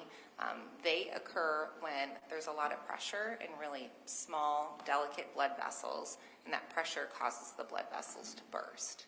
In this case, the petechial hemorrhages were indicative of strangulation or some pressure placed on the outside of the neck. The most superficial blood vessels drain blood from the head, so at one point in time, blood was still entering the head, but it was not being drained from the head. Then those small blood vessels filled with blood, and then they burst due to the pressure. Is the petechial hemorrhaging something that's visible with the naked eye? Yes. And where specifically on Melody Hoffman's body did you appreciate petechial hemorrhaging? She had them on her face, so I could just see them looking at her face. She had them on the insides of her eyelids, which is a very common place to find petechial hemorrhages in someone. And then she also had them in her gums, inside of her mouth. Under the strangulation diagnoses, your report also noted hemorrhage in bulbar conjunctive. Am I saying that correctly? Bulbar conjunctiva. Bulbar conjunctive. What's a bulbar conjunctive? So you have linings really all over your body. Conjunctiva line the inside of your eyelids and then actually go over the eye globes themselves. She had petechiae in the palpebral conjunctiva, which were in the eyelids, and then larger areas of hemorrhage, so not just those pinpoint ones, but bigger areas of bleeding on the bulbar conjunctiva, which goes over the eyes. And so the hemorrhaging, both in the bulbar conjunctive and the petechia, the ligature mark, and then the bleeding during your layered dissection, are those all the findings that you made that indicated to you that the diagnosis would have been strangulation in this case? Yes. You noted that there were 5 diagnoses. What was your second one? The second was blunt force injuries. So this listed a number of abrasions or scrapes and contusions or bruises that were essentially head to toe throughout the body. Can you tell us, I know you've mentioned abrasions and contusions, but what makes something a blunt force injury opposed to another type force injury? A blunt force injury is an injury that occurs when something with a flat surface touches the body, and that impact can cause damage to the skin. There can be friction to cause an abrasion or the top layer of skin to come off. It can also damage the blood vessels underneath the skin and cause bruising. If it's a significant impact, it can cause the skin to tear, and we can see lacerations in blunt force injuries. And you noted that during the autopsy you observed blunt force injuries all over the body. Did I hear that correctly? Yes. Was there an area of Melody Hoffman's body that suffered more or more significant blunt force injuries? Many of the injuries were seen in her head and face. She also had injuries to her upper extremities, her arms, her wrists, and her hands. And what was the third diagnosis, Dr. Cruz? The third was sharp force injuries. This is where I described cutting wounds and stab wounds to the posterior or the back of her body and then part of her right hand. Tell us first what makes something a sharp force wound.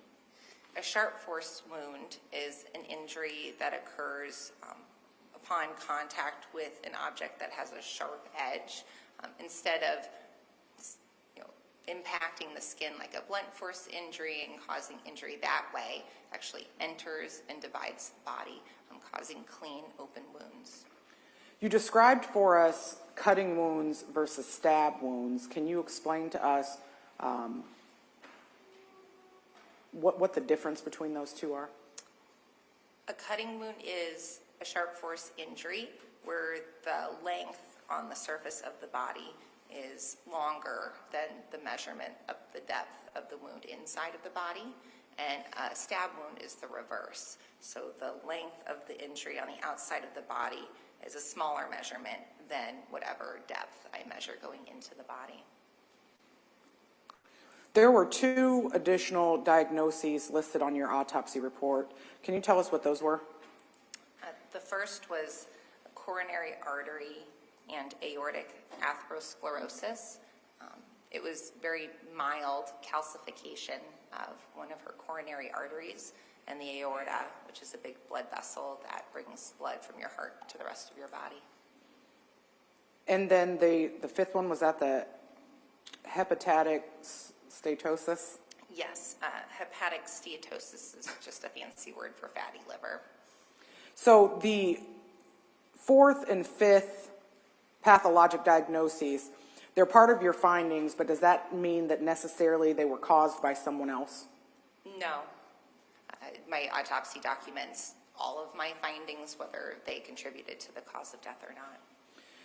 Dr. Cruz, during your examination of Melody Hoffman, did you form an opinion as to the cause of her death? Yes. And what was that? Strangulation. Were you able to determine what the mechanism for the strangulation was? The mechanism was ligature strangulation. What other types of strangulation are there? There are 2 main categories, ligature strangulation and manual strangulation. Here I had that ligature mark around the neck, so ligature strangulation would be appropriate here. What causes death by strangulation or due to strangulation? Death from strangulation occurs due to the reduced blood flow to the head, preventing oxygen from entering in the brain, which is something that you need. So when pressure is placed on the outside of the neck, the vessels in the neck will close off, and that prevents the blood flow and then the oxygen delivery to the brain, and that causes the body to shut down and die. When pressure is put on the neck through ligature strangulation, how long does that take, that you just described, the cutting off of the blood flow, which prevents the oxygen from reaching the brain? How long does that take when someone's being strangled? It depends on the amount of pressure and how consistent that pressure is, but given consistent pressure, blood flow is reduced essentially immediately, and then unconsciousness can occur in seconds, and then death can occur in minutes. So prior to death by strangulation, would it be a fair statement to say that Melody would have lost consciousness before she died? Yes. So to kill her by strangulation, the pressure, or would the pressure to that neck area have to have continued to occur even after loss of consciousness? Yes. If during strangulation you get to the point where the strangled person loses consciousness and the manner, the rope, is released, will that person live, regain consciousness once that blood flow is returned? Yes, if that is released in time, or if they're not dead, then yes, absolutely. So unconsciousness is not automatic death if blood flow returns. Correct. And the continued strangulation after loss of consciousness, you said, would need to continue for several minutes? Yes.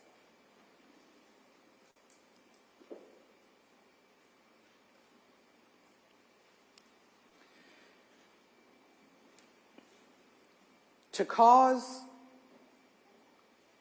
the type of ligature marks that you observed on Melody Hoffman's throat and neck area,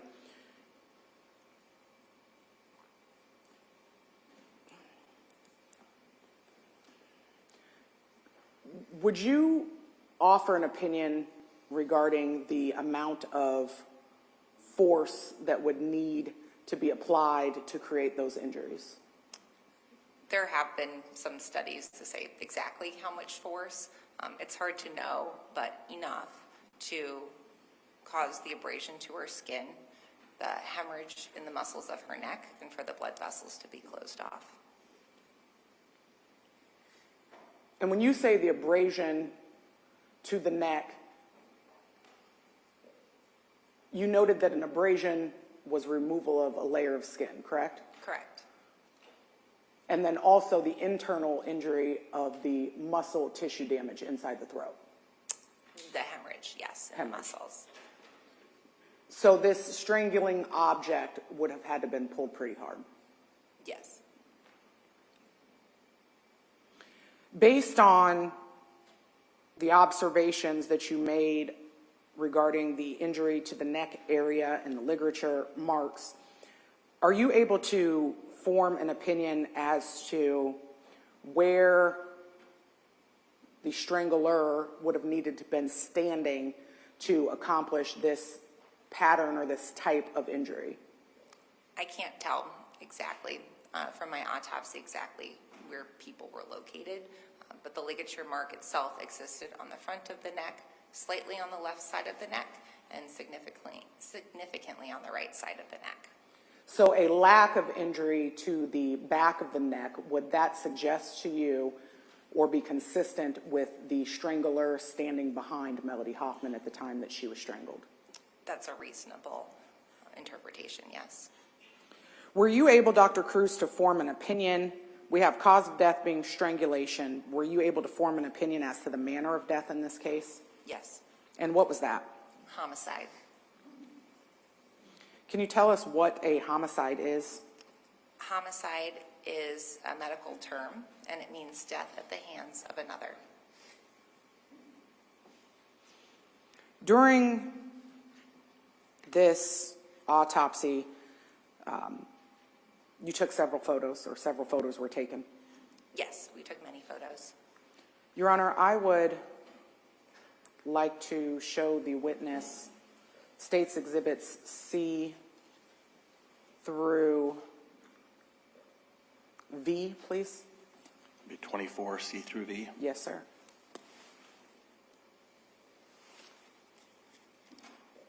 Just scrolling through them quickly, Dr. Cruz, do you recognize these as photos that were taken during your autopsy performed on Melody Hoffman? Yes, I do. And do these photos fairly and accurately depict the findings made during your autopsy? Yes. Do these photos assist in you performing the autopsy, being able to go back and review your reports and opine opinions related to the autopsy? Yes. Your Honor, the state offers 24C through 24V. Any objection? I just didn't catch the letter of the second or the last exhibit. V like Victor?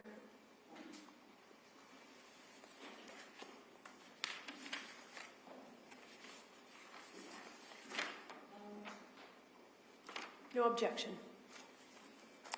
Exhibits 24C through 24V are admitted.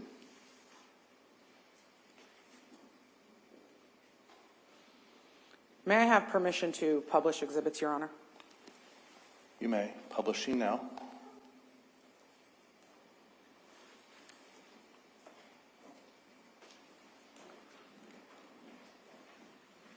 Starting first with Exhibit 24C. Dr. Cruz, can you tell us what we're seeing in this photograph? This is a photograph of the outside of the body bag, and it's showing that tag with Ms. Hoffman's name. Also in this photograph, there is a ruler being used. Can you tell us what the purpose of a ruler being used is?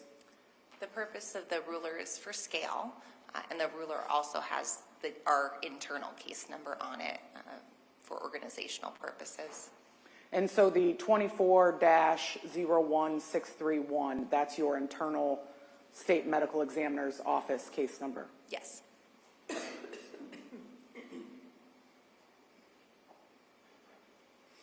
24D, what are we seeing in this photograph?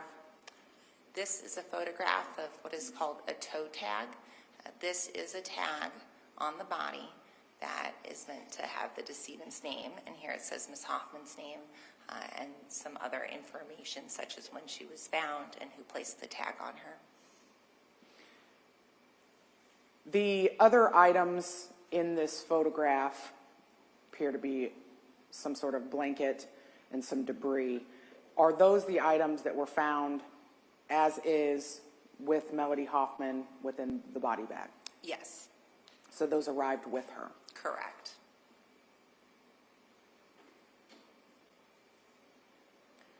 (24E), can you describe for us what we're seeing in this photograph? This is what we call our as-is photograph. This shows Ms. Hoffman as she was received in the body bag. All we have done is opened the bag and taken the picture. In this photograph, there appear to be objects around the hands of Melody Hoffman. Can you tell us what those objects are? Her hands are encased in brown paper bags. The purpose of putting the hands in bags is to protect them during transportation. There can be blood or condensation within the body bag. Placing the hands within the bags protects them in case evidence needs to be collected at autopsy.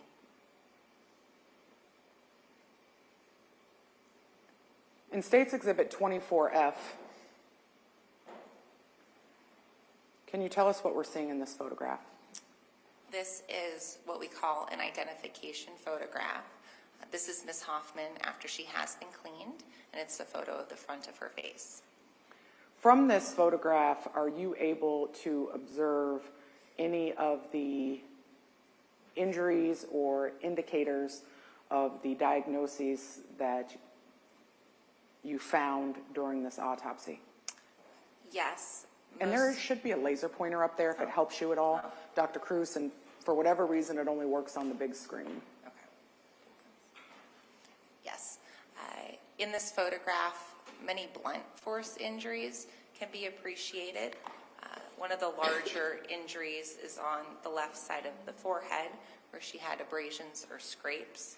She also has some smaller abrasions or scrapes along her nose, and some bruising and abrasions around both of her eyes. There are more photographs taken, but on her neck, this dark red area is that ligature mark.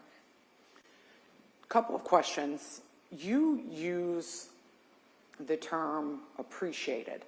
And being familiar with you, I know that that's a term that's used. Can you explain to us what it means from a medical standpoint when you use the term appreciated to describe what you're viewing?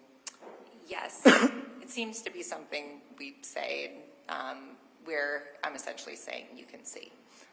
So these are findings that I found at autopsy that can also be seen in the photographs now. Earlier, when you were discussing petechia or petechiae, you noted that or testified that they were visible on Melody's face as well. And I can zoom in if you need, if that would be assistive to you. Do you see from this photograph any signs of that petechial hemorrhaging? The petechial hemorrhages are difficult to see in this photograph. The lighting isn't the best, but there are some. If we look on this left upper eyelid, this tiny little red dot and some tiny little red dots here. Those are all considered petechial hemorrhages, and they'll be better appreciated when we look inside of her eyelids.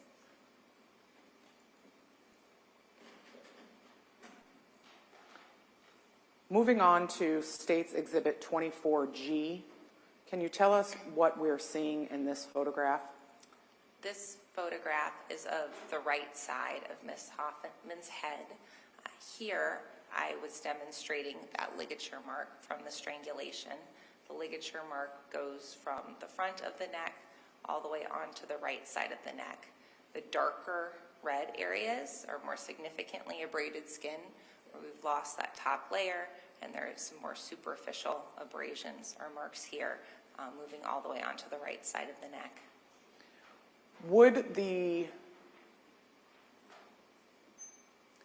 difference in the degree of the abrasion be explained or contributed to the amount of pressure that's on that particular part of the neck? Yes, it's an indicator of pressure, force, amount of friction. So as we get closer to the back of the neck, this right side of the neck area had less force or pressure being applied to it than the front area. Yes.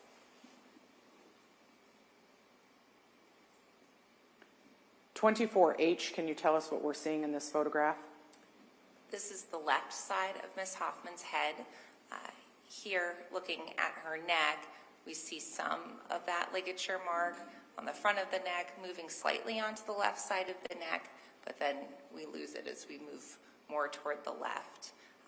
Here, we can also see more blunt force injuries, that injury to the left side of the forehead that we saw when looking at the front of her face. And these are two injuries here below her left eyebrow, on her left temple cheek area that I called patterned injuries.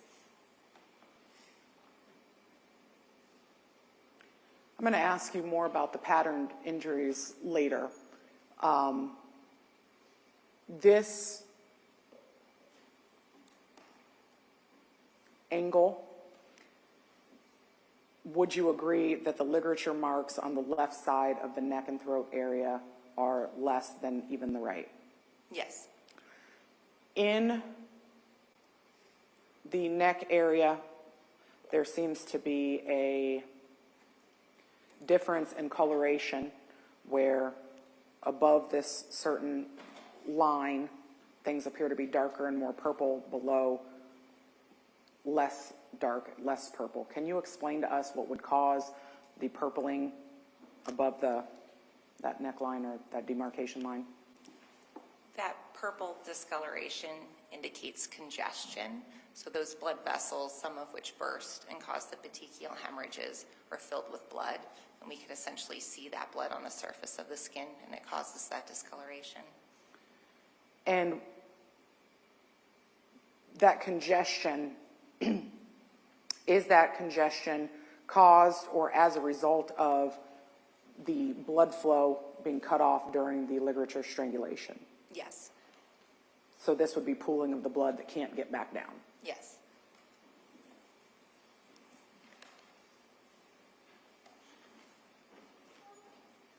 States Exhibit 24I, can you tell us what we are seeing in this photograph? This photograph shows the front part of Miss Hoffman's neck. Here where that blue glove is, it's resting on her chin, so we can see the ligature mark on the front of the neck a little better. Here the ligature mark goes from side to side, and there's this line here, a little area of sparing where the skin was not abraded. Below the ligature mark in this photograph, there is a clustering of darker marks. Can you tell us about these darker marks that are seen? These darker marks are areas of hemorrhage as a result of the pressure that was placed from the ligature to cause the abrasion. There was also injuries to some blood vessels in the area that were torn. And here we can see where the blood vessels were damaged, and that caused bleeding onto the surface of the skin.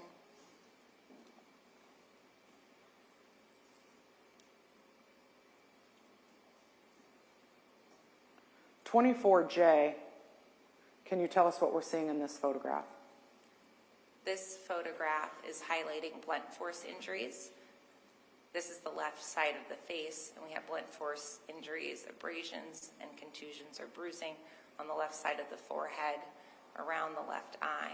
There's some on the left side of the nose, and then below the left eyebrow and to the left of the left eye are those patterned injuries that I had mentioned. And also, ruler that gives you perspective or proportions for these injuries as well? Yes.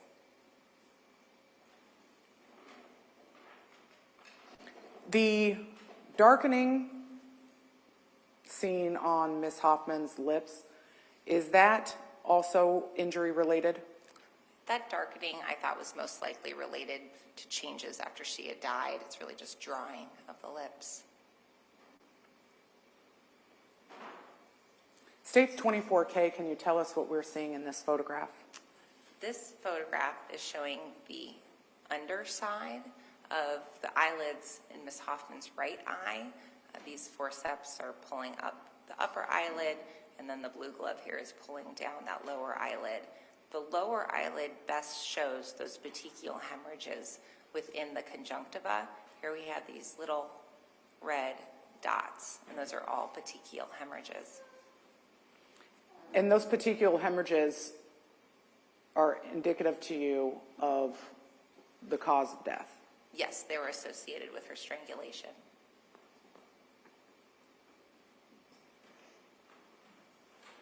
Tell us what we're seeing in 24L. 24L is showing the petechial hemorrhages within Ms. Hoffman's gums.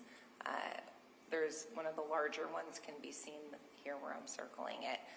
And she had these petechial hemorrhages also as a result of the strangulation. I know that you noted that the petechial hemorrhages show up in the form of dots. Is there anything significant about the bluing, which I'm going to describe them as lines, for lack of a better term, along the gum line into the lips? Those lines represent blood vessels. They might be a little darker because she is congested, but those vessels do belong there.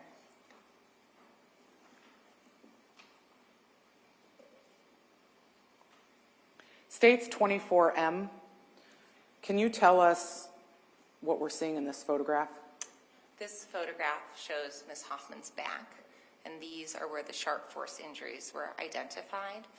On her back, I counted at least 30 cutting wounds. So there are those longer lines here that are intersecting, and then 5 stab wounds, which are these shorter ones here. From this vantage point, are all 5 of these stab wounds visible? Yes, I can see them on my screen down here. There are some to her left down at the bottom there.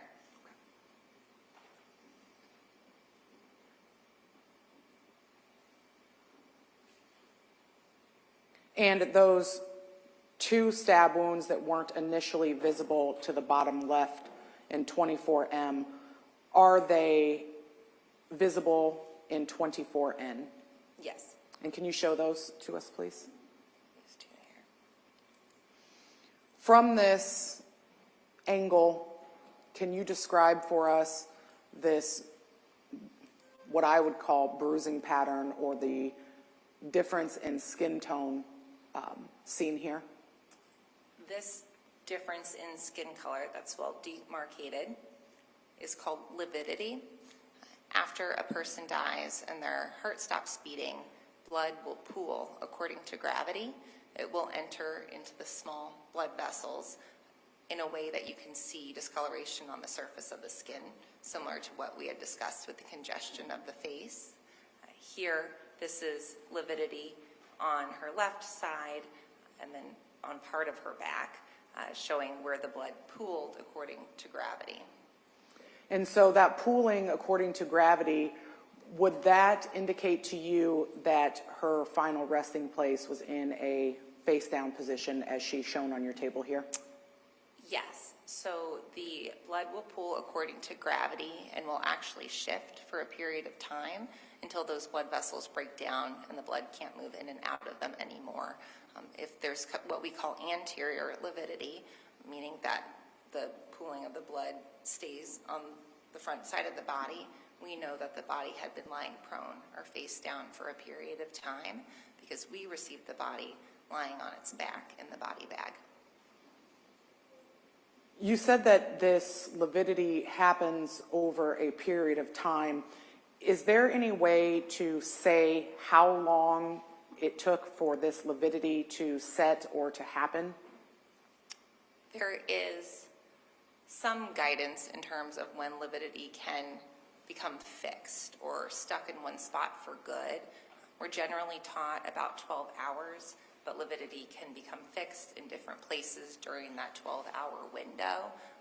Here, if there is some anterior lividity, and say she was found within an hour of her death, we would expect all that lividity to have moved. So it's hard to pinpoint an exact time, but generally people say 12 hours. The injuries seen in the, I believe this would be the left shoulder area, is that correct? Yes. What can you account for these injuries? What type of injuries did you see here? These shoulder injuries are consistent with, there were many abrasions or blunt force injuries on that left upper extremity, but we also have some of these sharp force injuries that were extending onto the shoulders. Did you determine during your autopsy a wound path for any of the sharp force injuries? I did. Can you tell us about that? Wound paths were determined for the stab wounds.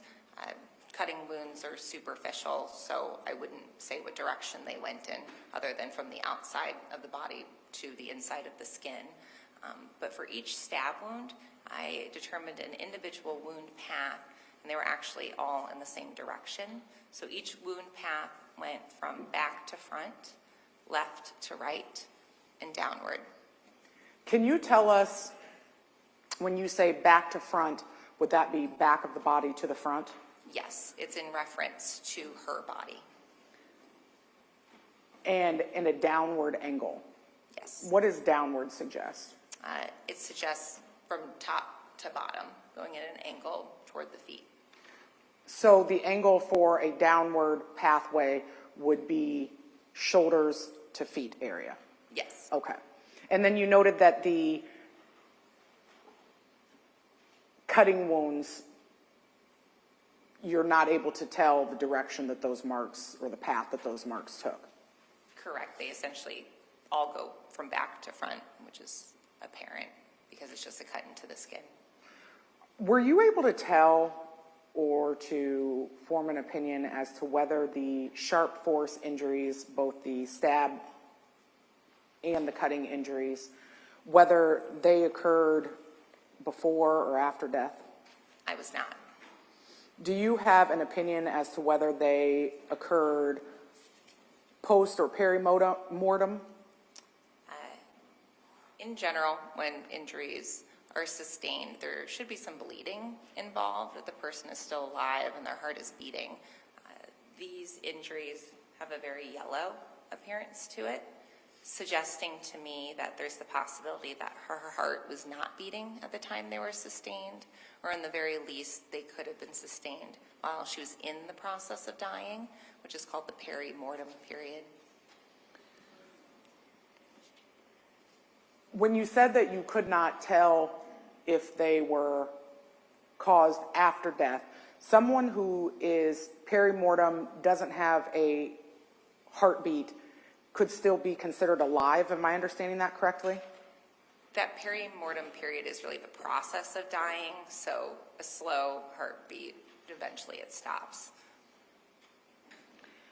Would someone in an unconscious state be considered peri-mortem? If someone were unconscious and then were to die shortly thereafter, then that would be appropriate to say it's in the peri-mortem period. It just depends on the circumstances. Seeing the condition that Melody Hoffman's body arrived at the medical examiner's office, if these wounds were caused in a live state, something that is pre-peri-mortem, would you have expected to see more blood loss or more blood on her body when she arrived? It's difficult because sometimes I do get bodies that seem generally bloodless. I would expect blood within that surrounding soft tissue and not have this yellowed appearance, and you would expect some blood associated with it. So where you're seeing yellow in the tissue, you would expect to be a darker red color opposed to the yellow? Yes. And that would indicate to you that the tissue itself, at minimum, was bleeding at the time that these injuries were caused. Yes, and that blood was going into that tissue.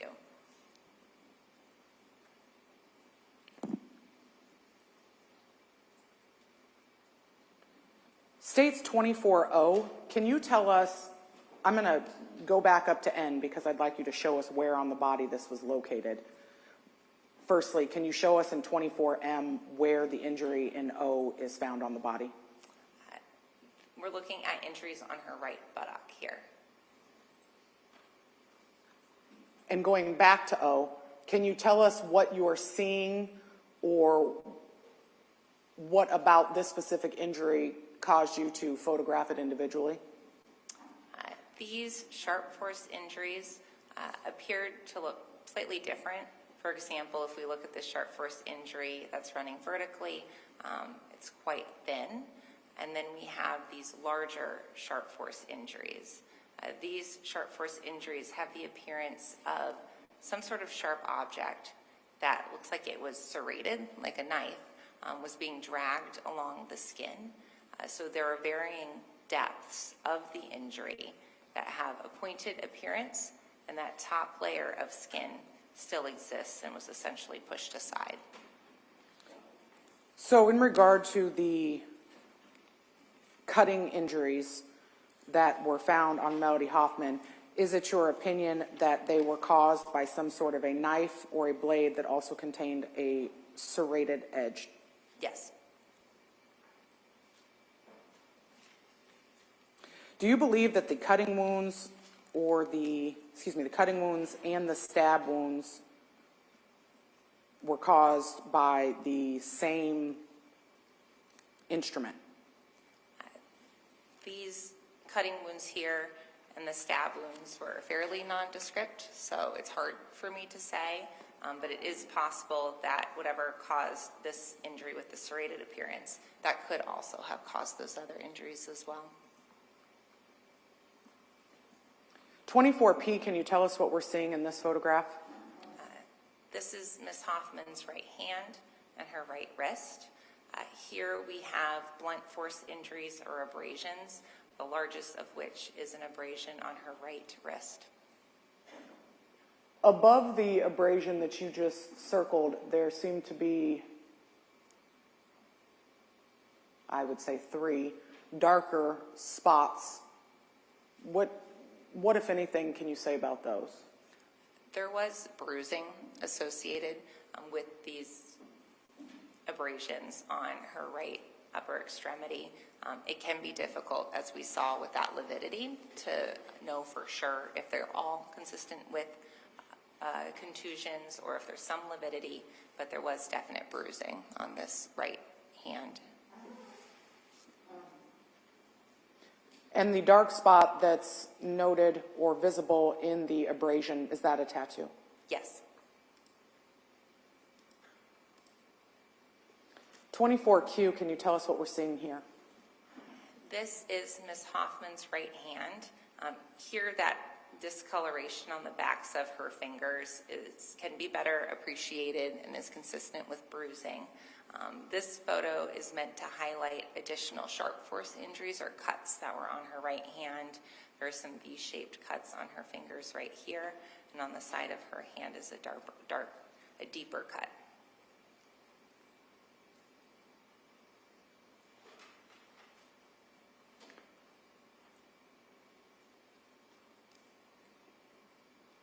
R, tell us what we're seeing in this image.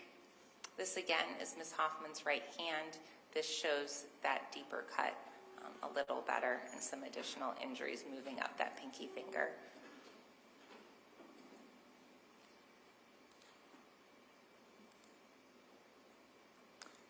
S, what do we see in this photograph? This is Ms. Hoffman's left hand. So she had a number of abrasions, the scrapes or the bruises up and down her left upper extremity. There's significant blood on this left thumb from that. There's some abrasions on the back of her hand. Her fingernails have this appearance because the tips of them had already been removed for evidentiary purposes. And when you say the tips of the fingernails have been removed for evidentiary purposes, is that something that you do during autopsy, is clip and cut low the fingernails to preserve evidence? Yes. So there's no independent injury to this area, they were just cut short for that purpose? That's correct.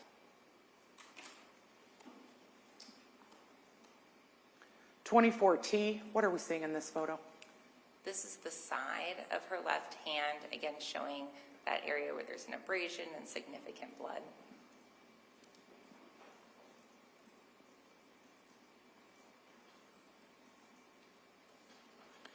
"24U, can you tell us about this photo and give us some perspective? This is a photo of the inside of the scalp. In order to remove the brain, an incision is made over the top of the head from ear to ear, and part of the scalp is reflected or essentially turned inside out and moved forward, and the rest is turned inside out and moved back. This is the inside portion of the scalp that was reflected forward. At the top of the screen, we see some yellow and some red, which shows fat and muscle from the inside of her chest. So we're looking at the top of her head and the inside portion of her scalp that corresponds to the front and the top of her head. Here, there are a number of dark spots which all represent contusions or bruises and areas of bleeding within that scalp. And then there is some hemorrhage on the surface of the skull underneath the scalp. Can you describe for us where the injuries seen on the interior of the scalp would be in relation to Melody's head if and when that skin is put back in its natural state? If I were to go from essentially closer to her skull away, the large spot here that's closest to her skull would correspond with the left side of the front of her scalp or her forehead region, which is where we had seen that abrasion and the bleeding before. Moving further away, these bruises would correspond from the front of her scalp and then moving back more toward the top, toward the back of her head. In the crown area? Yes.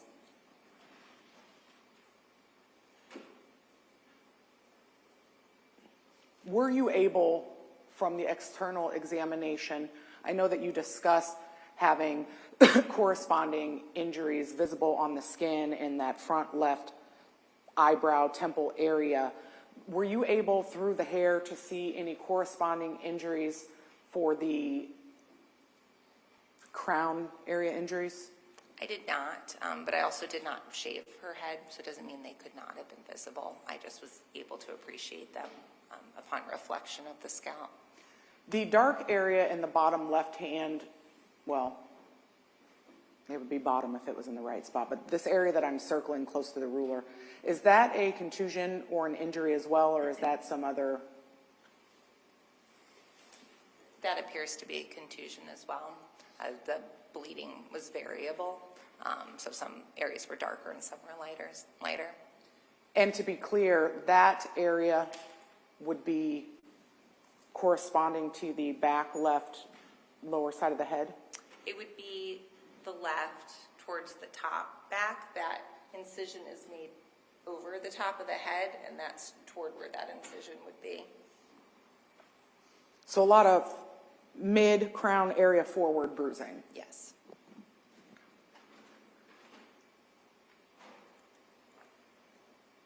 Can you describe for us what we're seeing in 24V? 24B is a photo of what we call a layered neck dissection. Layered neck dissections are performed when we are assessing the structures and the muscles of the neck for any evidence of injury. Here, each muscle is separated from each other, and they are examined for areas of bleeding.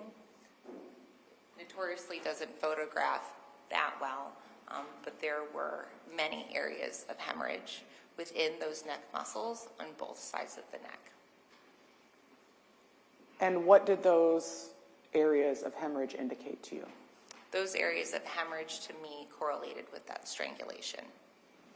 And so the findings from this vantage point also assisted in you drawing the conclusion or forming the opinion that the cause of death in this case was strangulation.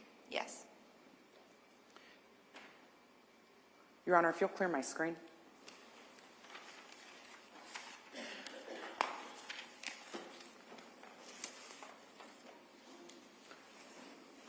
Dr. Cruz, as part of this investigation, were you asked to compare some potential weapons to the injuries that you observed during autopsy to form an opinion as to whether or not those specific weapons were consistent with the injuries you saw? Yes. And how did you observe the weapons? Through photographs. Regarding specifically, well, were you asked to look at a specific knife? Yes. Were you asked to look at minimum, the handle to a machete? Yes. Regarding the knife and the machete, did you also, as part of forming an opinion, review 2 short video clips that overlaid weapons over injuries on Melody Hoffmanin's body? Yes. And when you were viewing those video clips, did you use the rulers associated with the original photos of the weapons to the rulers that were used in your photos at the time of autopsy to make sure that the scale during the comparison was correct? In my opinion, it appeared as though the scale seemed appropriate. Did you find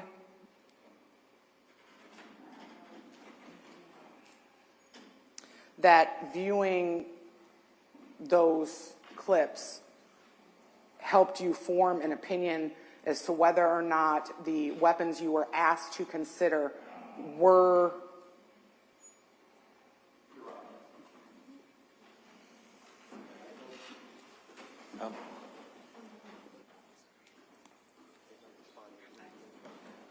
He's not responding. That's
presence of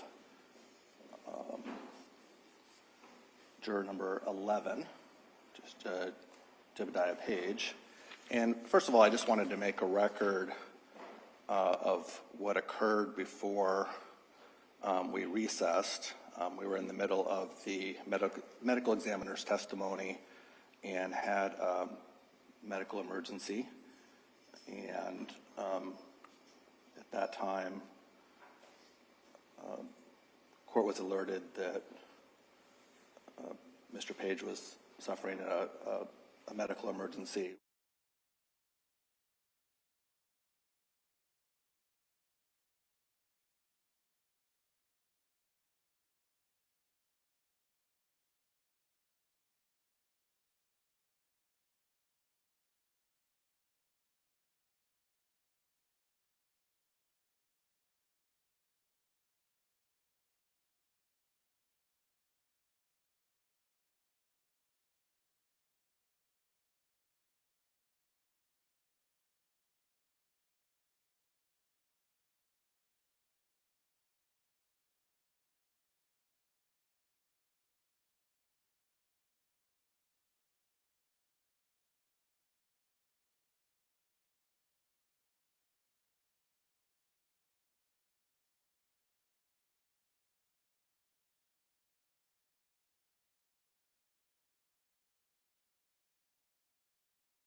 Honors, we are back on the record in FECR 153477. When we left off, Dr. Cruz was testifying, and we're going to continue with that now. Dr. Cruz, you're still under oath, and Ms. Slaughter, you can continue with your examination. Thank you, Judge. Dr. Cruz, before we took our break, I was discussing with you the short video clips that you viewed in forming an opinion as to whether certain weapons were consistent with certain injuries. And I think we left off at the point where I was asking you if those clips helped you form an opinion as to whether or not the weapon shown to you caused the injuries to Melody Hoffman.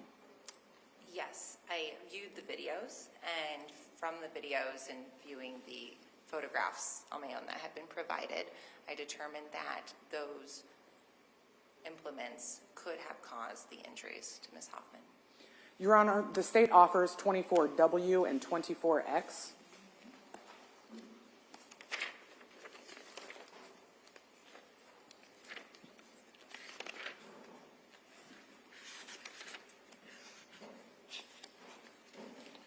Any objection? No objection. 24W and 24X are admitted. Dr. Cruz, before I move on, I just want to segue back for a second.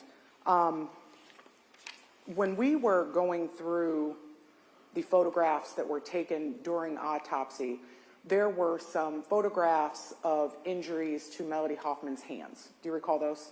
Yes. What, if any, opinion can you offer regarding the state of Melody's life when those injuries occurred? Was she pre-mortem, peri-mortem, post-mortem? Do you have an opinion regarding that? In terms of the blunt force injuries, the abrasions and the contusions, those appear to be ante-mortem or peri-mortem around the time that she died. In terms of the cutting wounds to her hand, there's similar difficulty in interpreting those as I had in the injuries to her back. It's possible they were sustained before she died or in the process of dying. There's also the possibility they were sustained after. How, if at all, does the lividity that you talked about, the additional bruising appearance of the hands, how does that, if at all, affect your ability to offer an opinion as to when during the lifespan those injuries occurred? One of the things I looked at with the injuries to her back was the lack of blood within the soft tissue, to me indicating there's a possibility her heart was not beating at the time those injuries were sustained. Difficulty arises when there are pre-existing injuries, so say there were contusions or bruising to that soft tissue, and then a cutting wound was sustained on top of that soft tissue. So then you have blood in that soft tissue, but then it's not really associated with the cutting wound, and that simply makes it difficult to interpret. Starting first with a rope, were you asked to look at photos of a rope or a paracord associated with this case? Yes. And when you were looking at the specific injury of the ligature on the neck, were there any specific characteristics or pattern marks in that ligature mark that you could use to compare to a instrument or a weapon? No. So patternless in the ligature. Correct. When you observed the injury to the throat or the neck area, can you recall whether or not you did measurements of that? I did. I measure the ligature itself and then its location on the body, such as the distance from the top of the head. And what were the measurements of that injury? The ligature itself varied in width. It went up to about 1/4 of an inch. The distance from the top of the head is something I would have to review in my autopsy report if that's information you would like. Please. I measured the distance of the ligature mark from the top of the head, various spots on the head. The first was at the anterior midline, so right at the midline on the front of the face. It was 8.5 inches from the top of the head. It's easier to describe where it goes to the left because it doesn't go very far. It only goes 1 3/4 inches to the left of the anterior midline. And at that point, it was 8 1/4 inches from the top of the head. So slightly upwardly sloping, but not a lot. The ligature mark then went onto the right side of the neck for a significant distance. It passed the right ear at 8 inches from the top of the head and then faded where I couldn't see it anymore at 7 inches from the top of the head and 5 3/4 inches to the right of the midline. So much more onto the right of the neck and then higher up, so upwardly sloping. When you are describing the distances or the measurements from the injury to the top of the head, when the measurements get shorter, the further away from the center of the throat that they go, does that indicate to you that the strangling object was in an upward angle when it was being pressed or pulled against that neck area? Yes. And you said that the ligature itself was approximately 1/4 inch? Yes. Your Honor, may I have permission to republish for the jury and to show Dr. Cruz State's Exhibit 18QQQ? You may. Dr. Cruz, I'm going to show you what was submitted and offered to the court as State's QQQ. Do you recognize the rope that's contained in that exhibit? Yes, I do. And does the rope that was contained in this exhibit appear to be the same rope that you viewed photographs of? Yes, it appears to be. The width or dimensions of this rope, are they consistent with you forming an opinion that these could have caused those quarter inch ligature marks on Melody Hoffman's neck? Yes, I do think that could have caused the ligature mark. So this rope is consistent with the injuries that you viewed during your autopsy? Yes. Similarly, Your Honor, the state would like to republish for the jury and for Dr. Cruz Exhibit 18PPP. You may do so.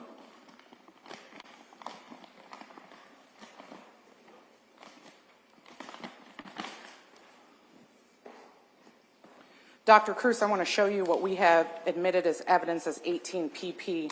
Do you recognize the knife that's in this box? Yes.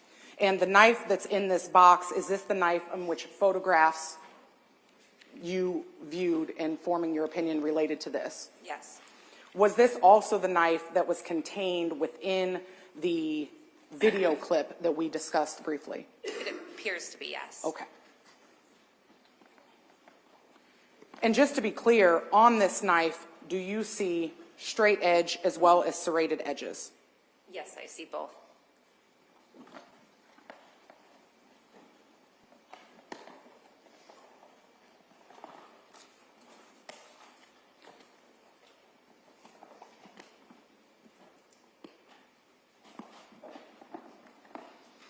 With the court's permission, Your Honor, the state would like to publish 24W and 24X.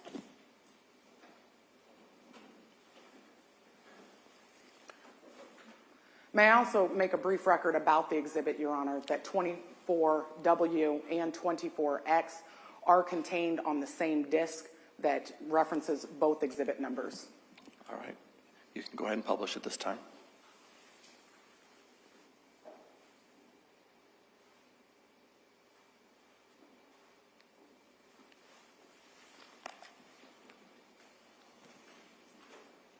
Dr. Cruz, looking first at 24W, would this be a photograph or is this a photograph that was taken of Melody Hoffman during her autopsy? This photograph is. And the smaller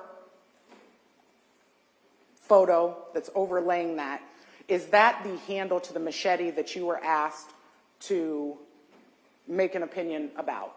Yes, it appears to be, yes.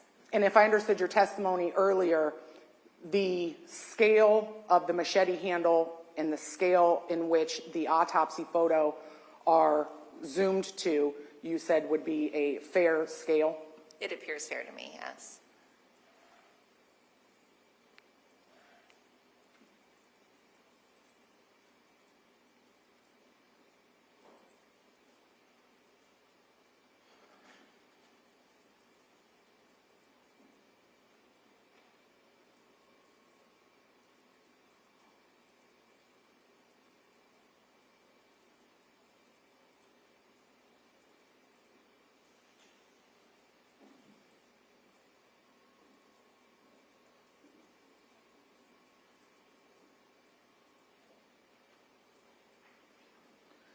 After having viewed Dr. Cruz State's 24W, the patterned marks on Melody Hoffman's left high cheekbone area that are seen in this exhibit, are the rectangular patterns in the bruises there and to her left eyebrow area consistent with the handle of the machete? They appear consistent. And may I publish, Your Honor, 24X? You may do so.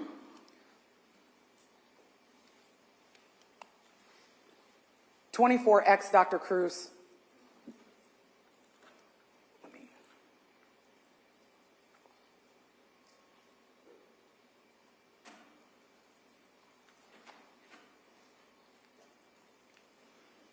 Dr. Cruz, in this photograph, is this the injury that you pointed out to us just above the right buttocks area of Melody Hoffman? Yes, it was on the right buttock area. And the white ruler shown in this photograph, is this the ruler that was used by yourself during that autopsy? Yes. The photo of the knife, which in its form before I play it is a little more difficult to see, but does that also have a ruler associated with it? It appears to, yes. And did the inch marks on your ruler and the knife ruler match up? They do appear to match.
Dr. Cruz, the serrated portion of the knife shown in this clip and the serrated portion seen in 18 PPP that the state brought up there and showed you, is that serrated portion of the blade consistent with the injuries that you had previously opined as having been caused by a serrated blade? I do think it's possible these injuries could have been caused by that knife. And so the knife shown in this photo, the knife shown in the box, is it your opinion that they are consistent with the injuries seen on Melody Hoffman's body? Yes.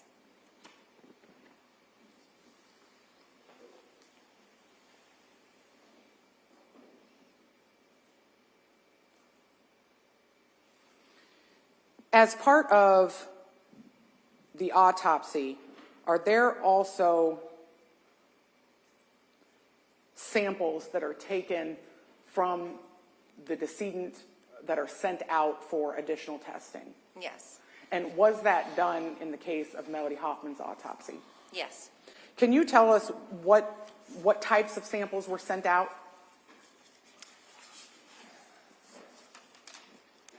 Blood, vitreous fluid, which is fluid from the eyes, and urine were all sent for drug testing and alcohol testing. Blood, vitreous fluid, and urine? Yes. And when you say that's sent out, that is not the type of testing that you yourself do. No. And when those were sent out, were all three of them, to your knowledge, tested for drugs and alcohol? The blood is screened and tested, and to my knowledge, the laboratory then decides whether or not to test the vitreous fluid or the urine as appropriate with their screen with the blood. What were the results of the chemical testing that was performed on Melody Hoffman's blood? The blood was negative for alcohol and drugs. Negative for both. Yes. Were there any other laboratory studies done in this case, specifically as it relates to her blood being tested for the HCG? Yes. Can you tell us first what HCG hormone is? HCG is something that is produced when an egg is fertilized. The embryo starts producing this hormone, and ultimately that hormone can be used to test to see if someone is pregnant. There was a request for me to test for that hormone, for that substance within Ms. Hoffman. And so at the point in time where the embryo is fertilized, HCG starts to be produced by the body naturally. Yes, it's produced by that. Is that number an ever-increasing number throughout a pregnancy? Yes, it should, and it can be tracked if there are issues with the pregnancy, if it's not increasing, so yes. And was there HCG present in the blood sample that was tested? Yes.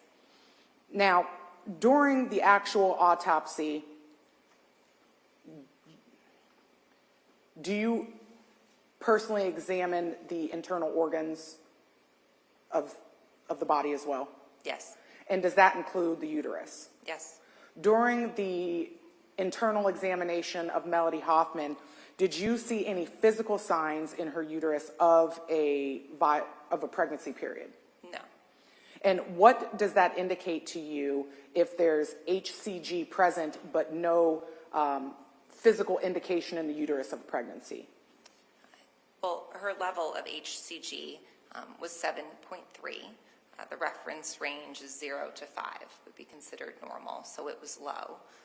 That, coupled with the absence of what I would say is a grossly identifiable pregnancy, there are two most likely options. One is that she was so early in her pregnancy, I simply couldn't see it.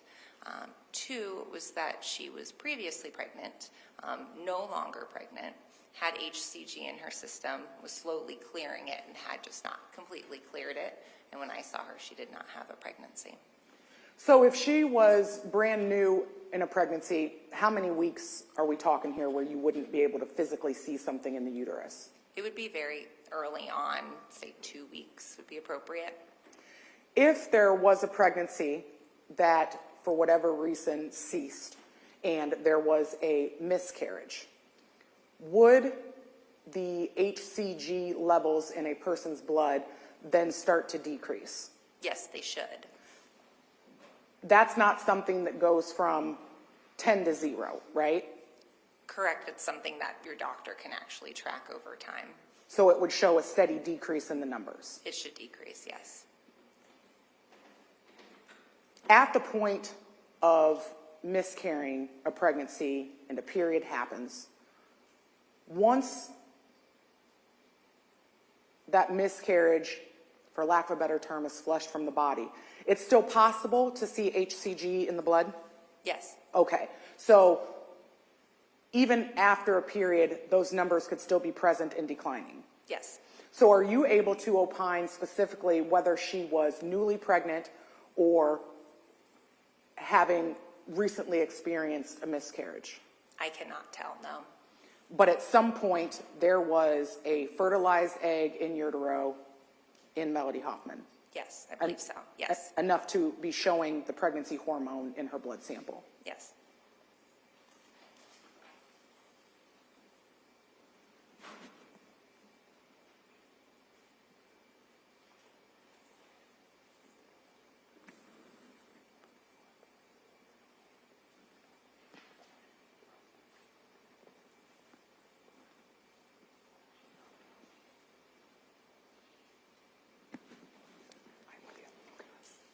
If you said that if the levels indicated an active pregnancy, that it would be a very early pregnancy, correct? Correct.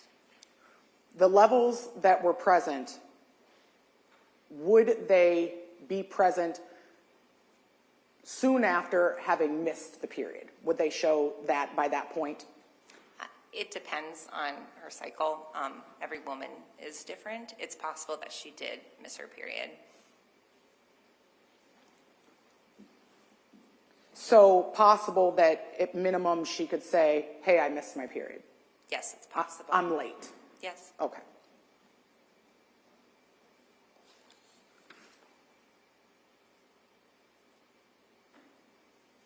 And Dr. Cruz, I know that we already admitted your CV and your autopsy report, and I think that we have gone through them in pretty good detail, but I'm not going to publish that, but it will go back with the jury. So at this time, Your Honor, the state does not have any additional questions for this witness. Cross-examination. Thank you. Good afternoon, Dr. Cruz. Good afternoon.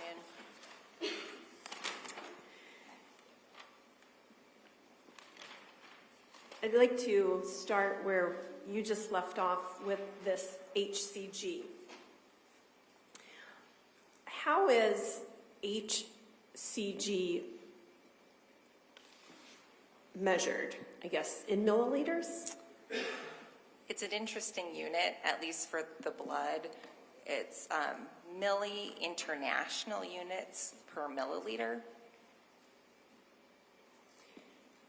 That is kind of a mouthful. So for purposes of our discussion, would it be okay if I just referred to the number rather than including that unit? I think that's much easier.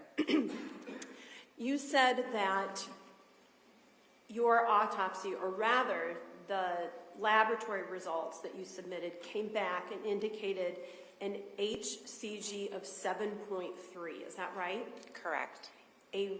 The reference range you indicated is 0 to 5? Correct.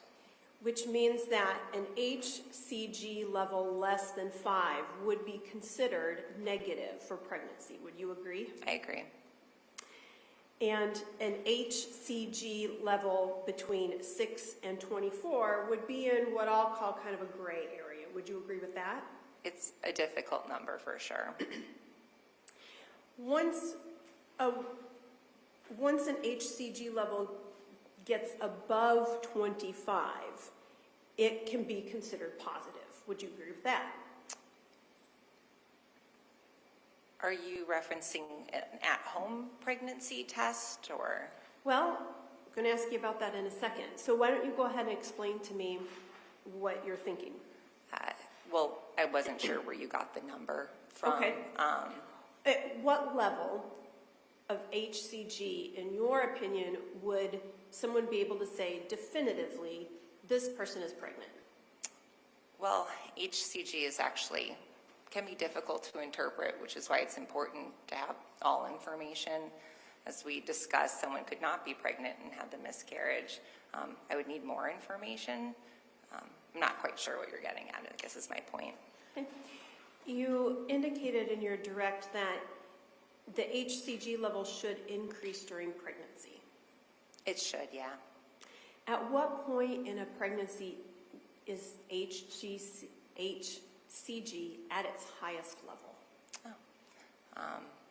It doubles over periods of time, and I can't say off the top of my head when it would be the absolute highest, but we're moving into thousands at that point. Did you say thousands? Yes. Is it tens of thousands? It could potentially. Following it and knowing specific numbers is probably the best interpreted by, say, an OBGYN who follows them regularly. But yes, numbers become quite high. In other words, this HCG level of 7.3 is very low, isn't it? Yes, it is. And you mentioned,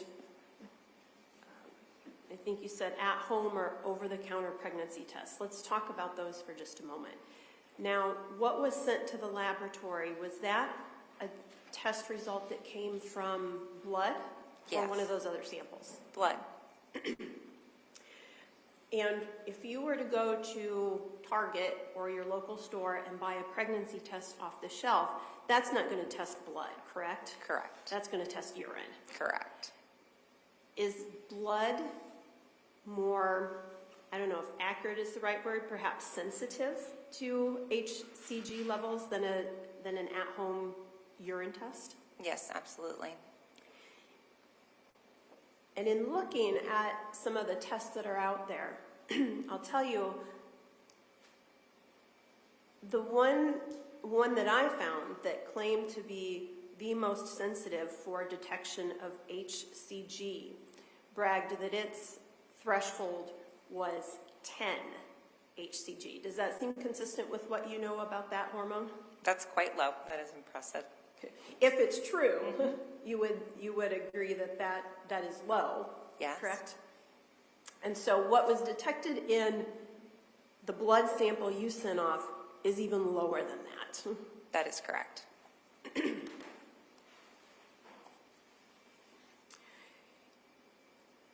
In response to Ms. Slaughter's questions, you said it's possible that she missed her period, correct? Correct. It's just as possible she didn't. Correct.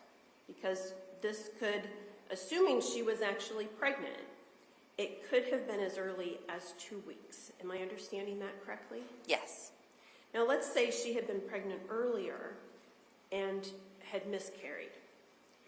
How long does it take for HCG to, well, is it redissolved into the body? It can be excreted. You eventually get rid of it. How long does that take? It depends. It depends on how high it is to begin with. Each person's different. If there's concern, a doctor can even track your levels to make sure it's going down. With the information that you have, you cannot say that she was pregnant at the time of your autopsy, or at the time of her death, rather, correct? Correct. You can't say that she had been pregnant at an earlier time and miscarried, correct? Correct. And it sounds like if the latter was true, that she had been pregnant at an earlier time, you can't tell us how long ago that miscarriage occurred. Correct.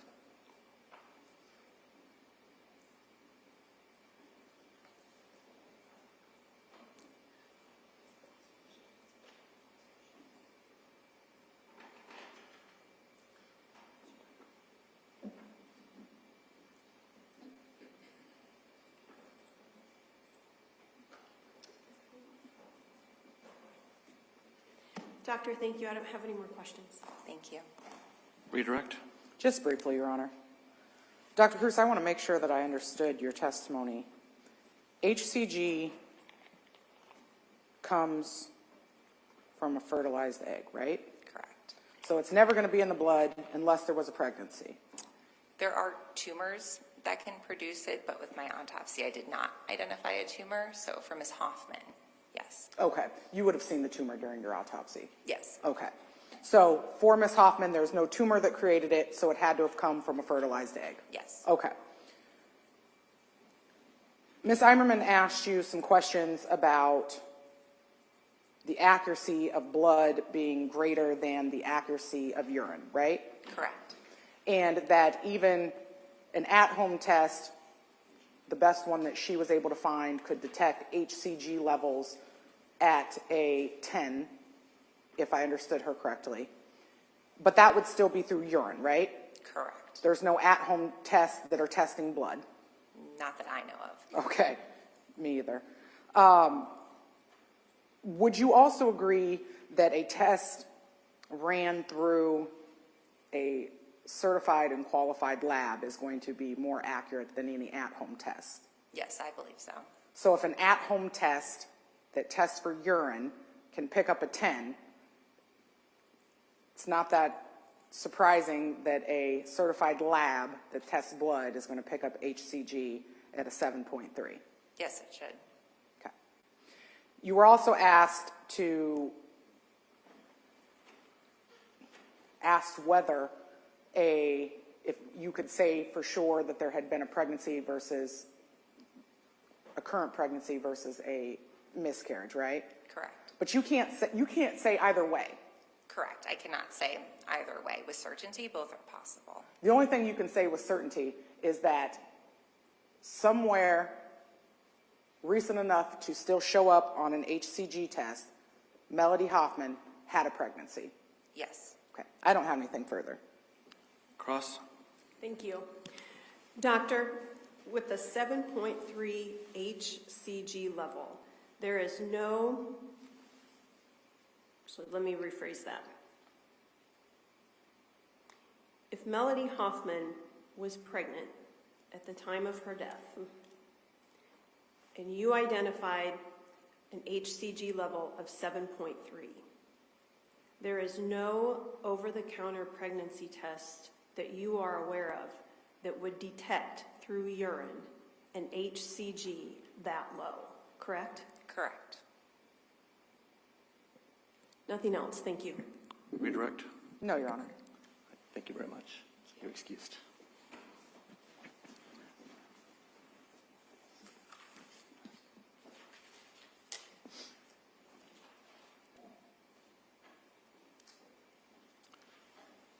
Does the state have other witnesses? Your Honor, at this time, the state rests. Thank you. Now is the time in the case where the defense has an opportunity to present evidence if it wishes. Does the defense have a desire to present evidence in this matter?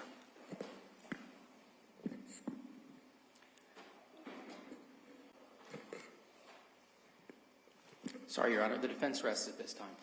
Thank you. So jurors, we've reached the point in the case where we're at the close of evidence. I'm going to release you at this time until tomorrow morning, where you will be instructed on the law and then hear the closing arguments of the state and the defense. And so you'll be released until tomorrow at 9 o'clock. Please remember that admonition, and we'll see you at 9 o'clock tomorrow. So have a good evening. We'll see you tomorrow.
over 7 years, and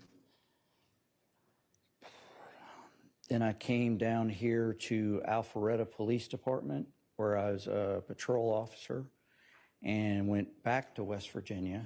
All these moves had to do with different family reasons. I know there's a lot of them, kind of nomadic.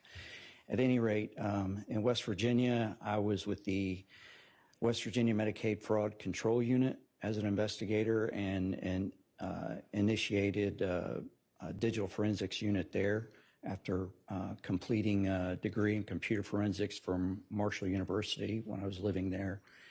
And then came back down here to the DA's office. Now, I wanted to ask you about, in general, can you describe for this jury a wiretap and what that involves? So a wiretap is a lawful intercept of communications. And when I say lawful intercept, I mean it's a really big deal and should be the last kind of enforcement action that any agency would take. And you have to go in and explaining that in any kind of lawful intercept and explain the circumstances that got you there.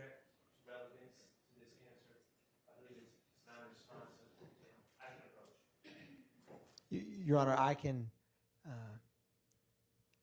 ask a couple other questions.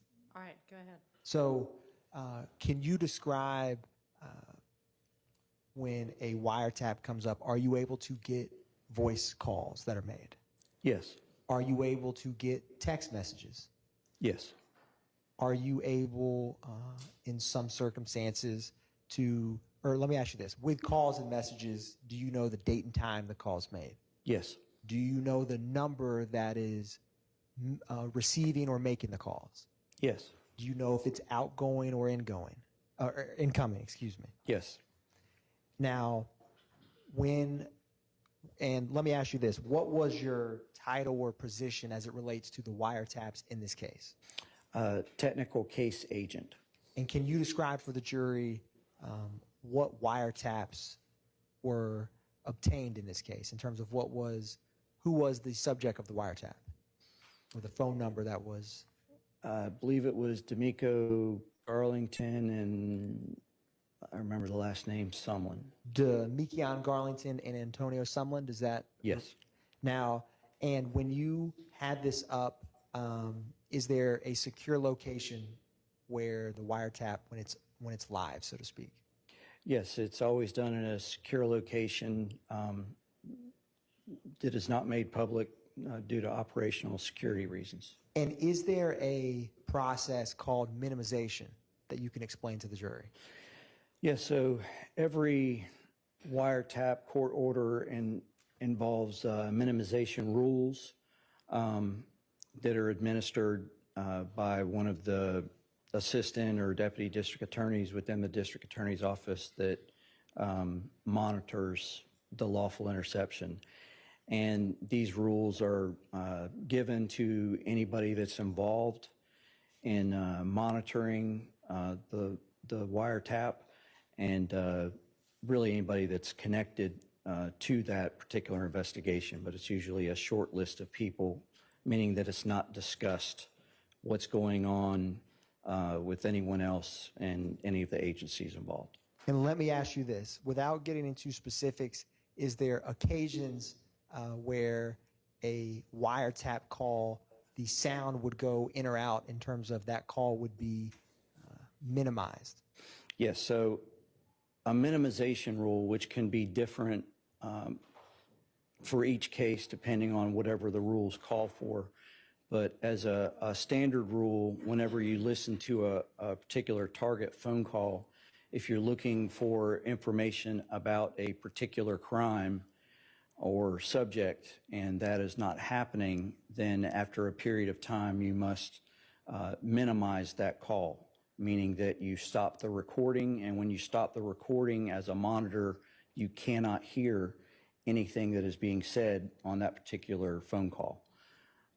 And there's no way to go back later and get that. Once you turn it off, it's off. You can't hear it. make any record of it, it's non-recoverable. So with some of the wiretaps that you did, in this case, if a call's being played and it all of a sudden just cuts to what appears to be a different part of the conversation, could that be a possible minimization in that call? Yes, and yes. Now, I wanted to show you, and Your Honor, I'm not going to publish these documents, but for efficiency's sake, I'm going to utilize these, and I can show Mr. Sharp quite briefly.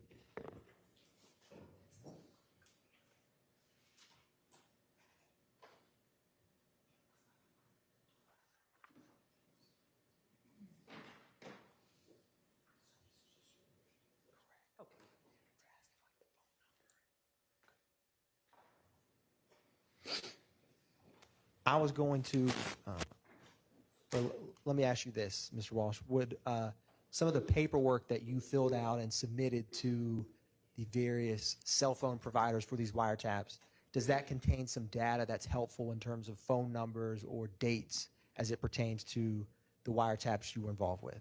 Yes. And would looking at those documents help aid in testifying about phone numbers and data that you may not have on your memory as you sit here today? To refresh my memory, yes. Your Honor, I am going to approach the witness, and I will mark these before we conclude the day. All right. One brief moment, Mr. Walsh.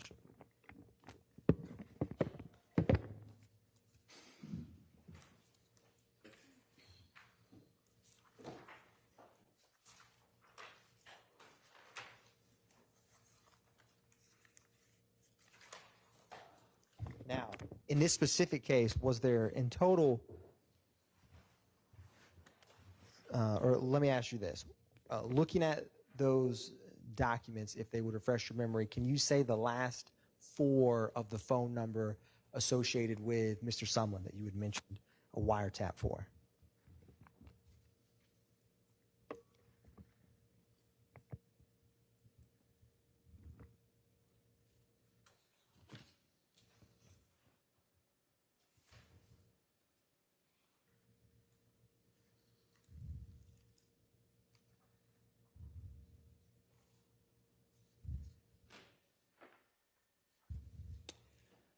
I believe it was 7355. Well, I'll ask you about for Demekion Garlington, did you ever have two numbers or two wiretaps that had to get obtained? Yes. Can you explain that briefly to the jury, how that came about? So if communication on one line stops for whatever reason, if someone stops paying a phone bill or turns off the phone and stops using it and communication ceases, then the inference is that target may be using a different phone number. So if you find that other phone number out, then you can, with the same probable cause, go up on that different phone number. Understood. Now, we're looking at, and did that end up happening in this case? That did end up happening on this case. And I will say for the record, when I'm looking at these are face sheets that have a lot of data on them, and they talk about target numbers and types of data that are going to the carriers themselves so that they can use them for programming the back end of the connection, so to speak. So it doesn't necessarily say this number goes with this person. It's more about the technical data on these face sheets. Is there a phone number that ends in 7355? Yes. And is there one of those documents a phone number that ends in 8711? Yes. And is there, was there initially one of those documents that ends in 3244? Correct. And let me ask you, before testifying here today, were you able to review a medium, bless you, ma'am, blessed to review a medium that has some of the data from these wiretaps? Yes. And is, once the wiretap is complete, is someone, for example, defense counsel, a prosecutor, law enforcement, whoever, that after something's complete, are they able to tell the date and the time of the call and listen to the calls that are not minimized? Yes. And does this medium contain that data, so to speak, that someone could use to review a wiretap after it's complete? Correct. And it pertains to the wiretaps that were conducted for Mr. Garlington and Mr. Sumlin? Correct. And were you able to mark that medium after you reviewed it? I'm approaching the witness with what's marked as 437 Victor Victor. And is that a USB drive, Mr. Walsh? Yes, And is that the USB drive that you initialed? it is. And is it a fair and accurate depiction of the wiretap information for Mr. Sumlin and Mr. Garlington that you obtained? Yes. Your Honor, at this time, the state would tender or move to admit 437 Victor Victor at this time. It's admitted. Your Honor, before we admit it, could it be conditionally admitted? I'm just reiterating the prior objections and prior litigation that has already occurred regarding this, as well as conditionally subject to the litigation regarding the contents of that. I'm not sure I follow you on the Approach. conditional admission. Everything we've litigated, any objection you have that was overruled is reserved. Okay. Do you mean something beyond that? No, that's Okay. what I'm hoping to do. Thank you. They are admitted over objection. Your objections are reserved.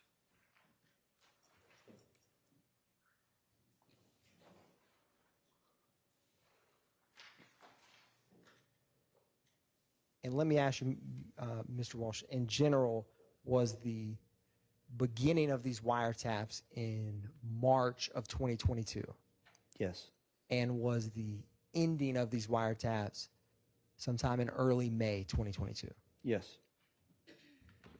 And were both of these wiretaps active at the same time, so to speak, in that window of time? They were. One brief moment, Your Honor.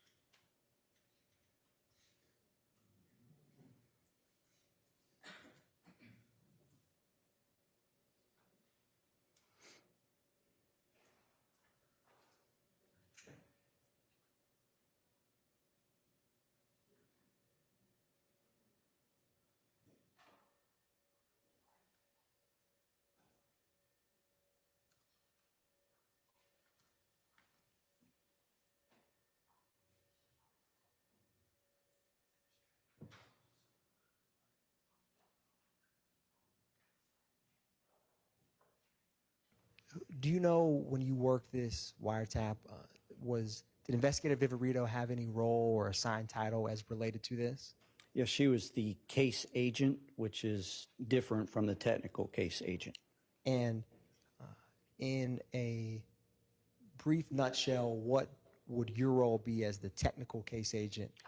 As a technical case agent, my job was to get the connections made in between the cell carriers, the intermediary computer company that would control the collection data and servers, and connect it with the server in the wire room.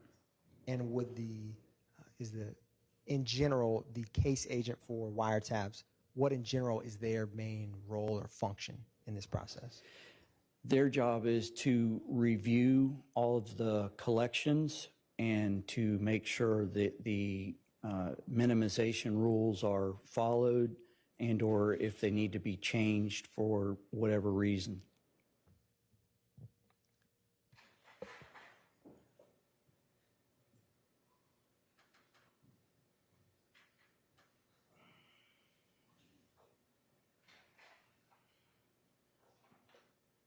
Thank you, Mr. Walsh. No further questions, Your Honor, from the state. Any cross? All right, thank you for your time. You may step down, call your next witness. Yes, Your Honor. The state calls Special Agent Burney to the stand.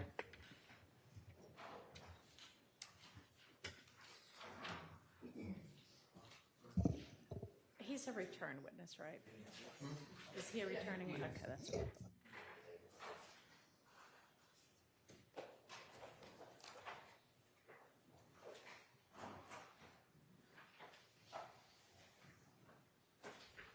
Good afternoon, Mr. Burney, or Special Agent Burney. I'm sorry. I'll just remind you that you're still under oath. You can go ahead and have a seat.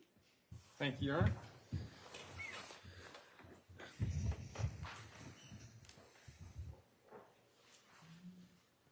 Welcome back, Agent Burney. How are you doing? Good, good, thanks. Now, when you had testified last, you mentioned that you did multiple plotting as related to this case. Do you recall that? I do. Now, did you ever plot cell phone records related to something related to the March 14th, 2022 murder of Shamel Drinks? I did. Now, I wanted to ask you, as it relates to that, did you generate a report as you completed the last time you testified? I did. Now, I'm going to approach you with what is marked as State's Exhibit 395, Victor Victor, and ask you if you recognize it.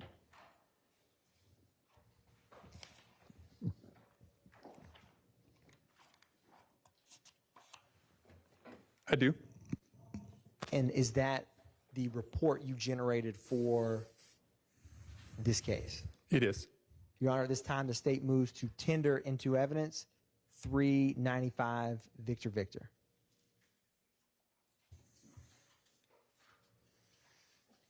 Now, how did you initially? Just hang on. Yes, Your Honor. I believe there may be some extraneous. Okay. May I just see in full what you're seeking?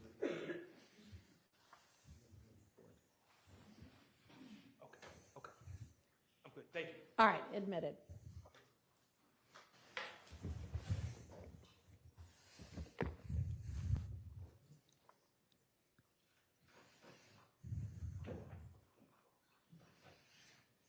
I'm going to use this center podium, Agent Burney. I tried to make it work over there, but I got a lot of documents. So I wanted to ask you, did you get cell phone records for how many cell phone records did you review for the March 14, 2022 murder of Shamel Drinks? 5 separate numbers. Now, when you got involved with this, were those 5 separate cell phone records provided to you? They were. Now, I want to, in Your Honor, this is pursuant to the certified business record exception.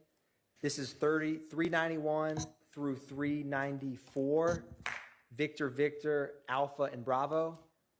And the Alpha is the business record cert, and the Bravo is the subscriber information. And then there's DISC with the CDR records for these. All right, so is it VV and then VVA and VVB for each of those numbers? Yeah, yes, Your Honor. So there'll be 3. All right. There'll For be each, I yes, Your understand. Honor. Okay, those are admitted. Thank you, Your Honor. Now, Agent Burney, I'm going to hand you or put up here what has just been admitted and ask you a couple questions about it.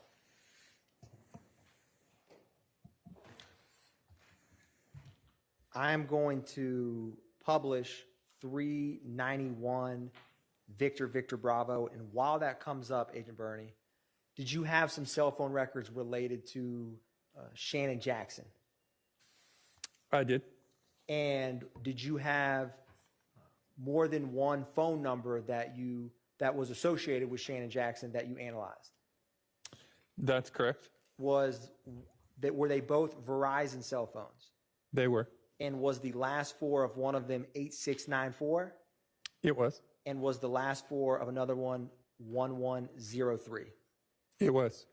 Now, I'm going to zoom in on this document and ask you a couple questions. Do you see this search and start date and search end date in the Excel spreadsheet before us? I do. What is that time frame pertain to in these Verizon records? Yeah, that is the search start and end date is when the records were reviewed for the information. And is this top column the phone number ending in 1103? It is. And is the second column the phone number ending in 8694? It is. Now, scrolling to the right, I wanted to ask you about, as we keep going a little bit further, at the top when it says, please forward to reseller track phone. Previously, you had testified about a track phone. Do you recall that? I do. Can you tell the jury what this column indicates with that data? Yeah, that just means that track phone was the provider that was actually collecting the bill, but track phone doesn't have its own cell phone network. They use or rent another network, and in this case, in the Atlanta area, that's going to be Verizon. So if you go buy a track phone from Walmart or wherever, Target, you buy a track phone and activate it, it's actually running on Verizon's network. And if we scroll a little bit more to the right, you will see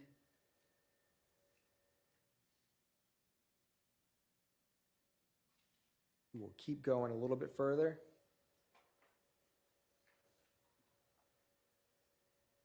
Where it says disconnect type. And I'm going to expand that alpha column because sometimes Excel won't show it, and ask you, what does that MTN effective date mean? That's the mobile number effective date, meaning that that phone number for the top row, which I believe was the 1103 number, the subscription or service for that number started on March 15th of 2022. So the effective date is when the service started for each of those numbers. And I'm going to ask or see if it's up there, Agent Bernie. Do you see a laser pointer that looks like a mini flashlight by chance? No. Oh, I was about. I do not. Thank you. So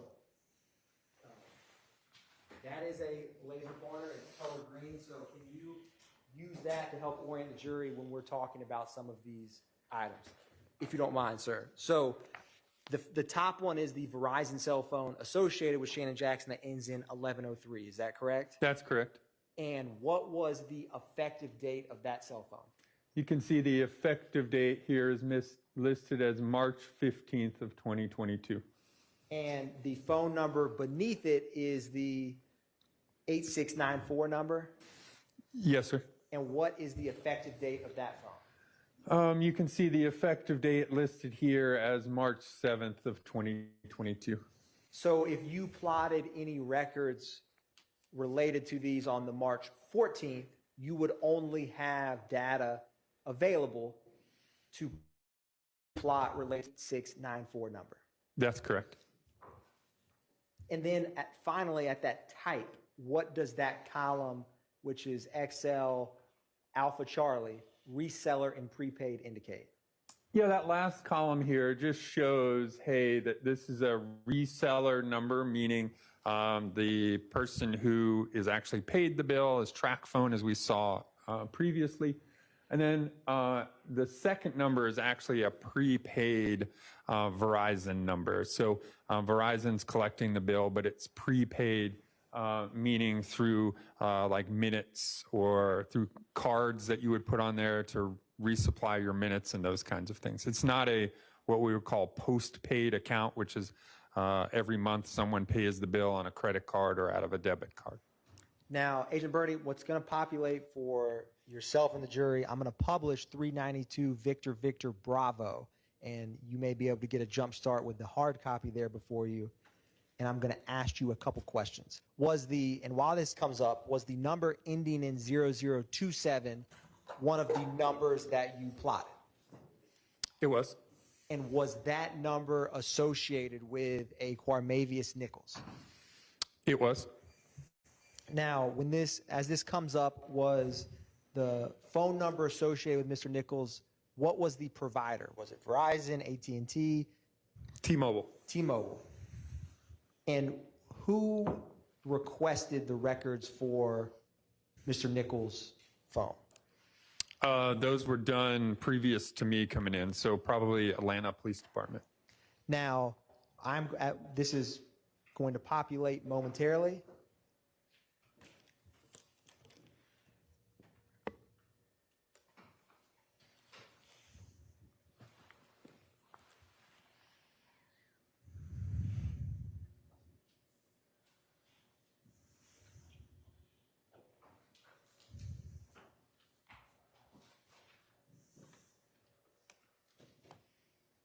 Now,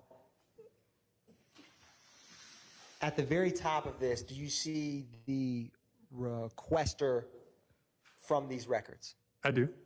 And we're going to zoom in a little bit. Who is the requesting party? Yeah, you can see it listed right there. It says Alfred Hogan. And what was the date that they were provided on? You can see the date listed there is March 22nd of 2022. And what was the subscriber name on these records? Yeah, subscriber name listed down here is Oya China. And not the full address, but just was the subscriber address a 50 Mount Zion Road? It is. I am going to publish 393 Victor Victor Bravo.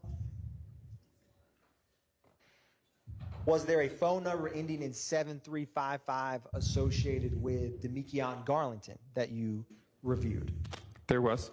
Was that also a T-Mobile phone? It is.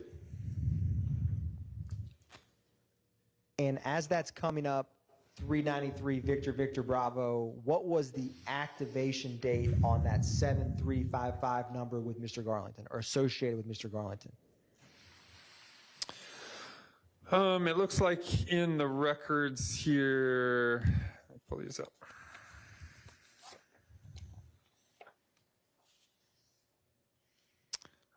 Were you asking the effective date of the account? Correct. Okay. Was March 2nd of 2022. And when was that account associated with Mr. Garlington canceled? December 1st of 2022. And was this a prepaid account? It is. So is there no, at least within the records, associated name or address? Correct. If you scroll down some more, you'll see that it says prepaid unlimited account with T-Mobile. It's right there, listed right there. So no subscriber information is required if you do a prepaid card. So I wanted to, thus far, we have 2 Verizon numbers associated with Mr. Shannon Jackson, a T-Mobile that is associated with Mr. Nichols and Mr. Garlington. Was there one last phone record that you were requested to review? There was. What was the last 4 of that number? 8940. And was that associated with a Miles Farley? It was.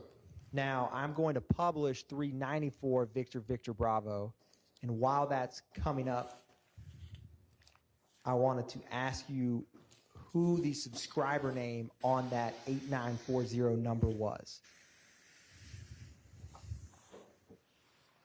Yeah, you can see it on this report listed right here.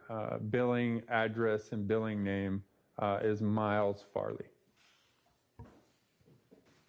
Now, I'm going to publish what's already been admitted as 395 Victor Victor, which is your report.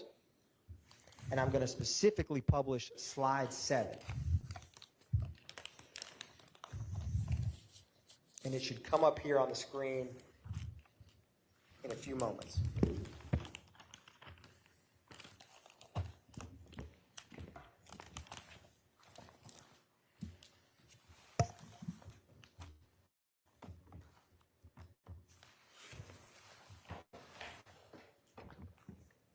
And as it relates to the phone records that you plotted for March 14th, were you requested or asked to focus on around the time of 10 p.m.? I was.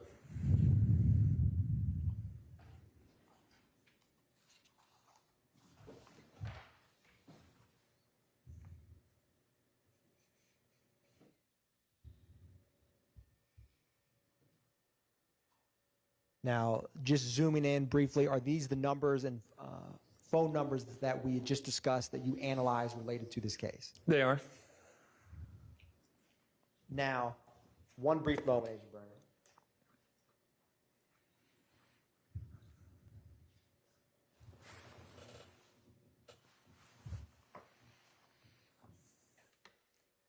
Now, just can you give the jury a brief refresher?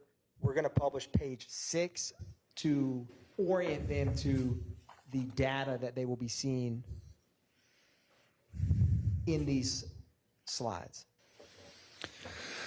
Yeah, so if, in my previous testimony, I talked about, how a cell phone works. And in the records, we can see the cell phone tower and the sector that's used for each, call, text, or data session, depending upon the records that were obtained. And then for each tower shown, there's going to be a box. It looks like this. We call it like a call-out box. And that box contains information relevant and information obtained from the call detail records. The old school phone bill, right, that had who we called, what date and time, duration, but also the cell phone towers and sectors or side of the towers that were used. So on this call-out box, again, it has the unique cell phone number and sector, has the date that we're looking at the records. It'll have the phone number whose records we're looking at. In this case, it's the blue number ending in 8905. And then again, a time period will be in local time. And then it'll say the type of activity, whether it was an outgoing or incoming call. And then this number right here is going to be the number of degrees out of 360 degrees that the middle of this sector is pointing. So in this specific example, this sector points toward 122 degrees, which is south and east. And then the last phone number listed there is the other side of the call, whoever, in this case, placed an incoming call to our number. Now, I'm going to publish slide 8.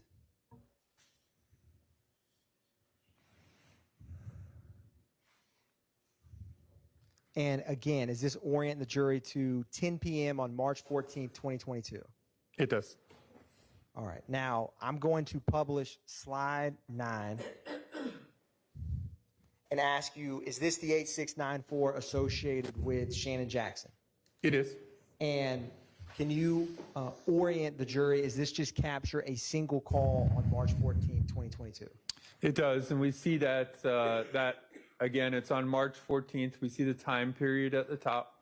Again, the phone number whose activity is mapped will be on the left-hand side. It says that here. On the right side will be any key locations.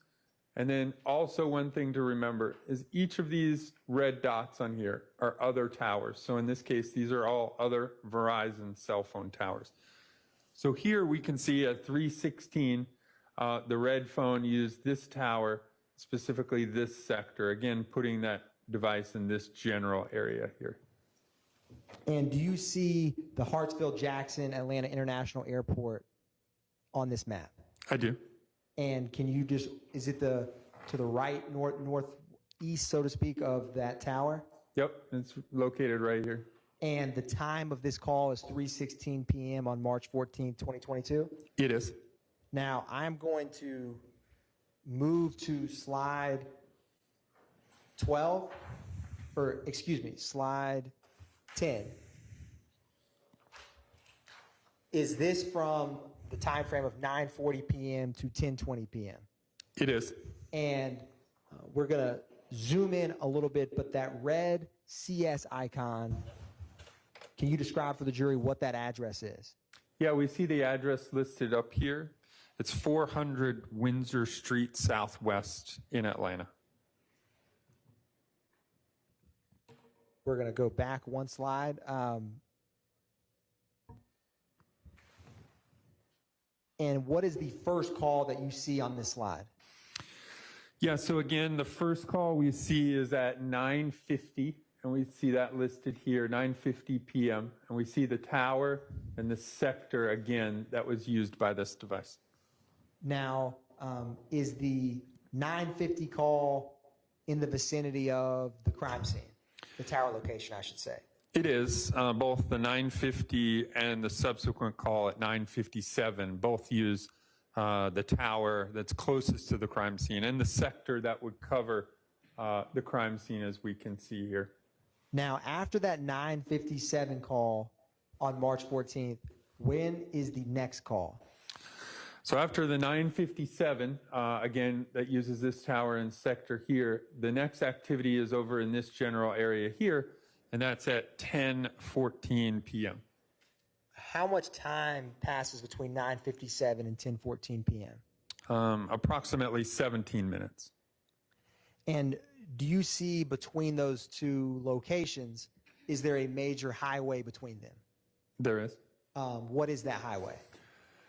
Yeah, you can see I-20 right here in between the tower used on this side and then the tower eventually used on this side 17 minutes later.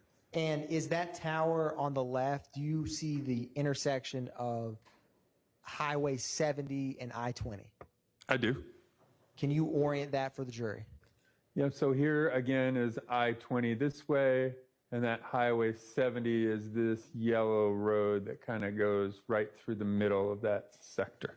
And is that blue icon above just an icon for a local airport?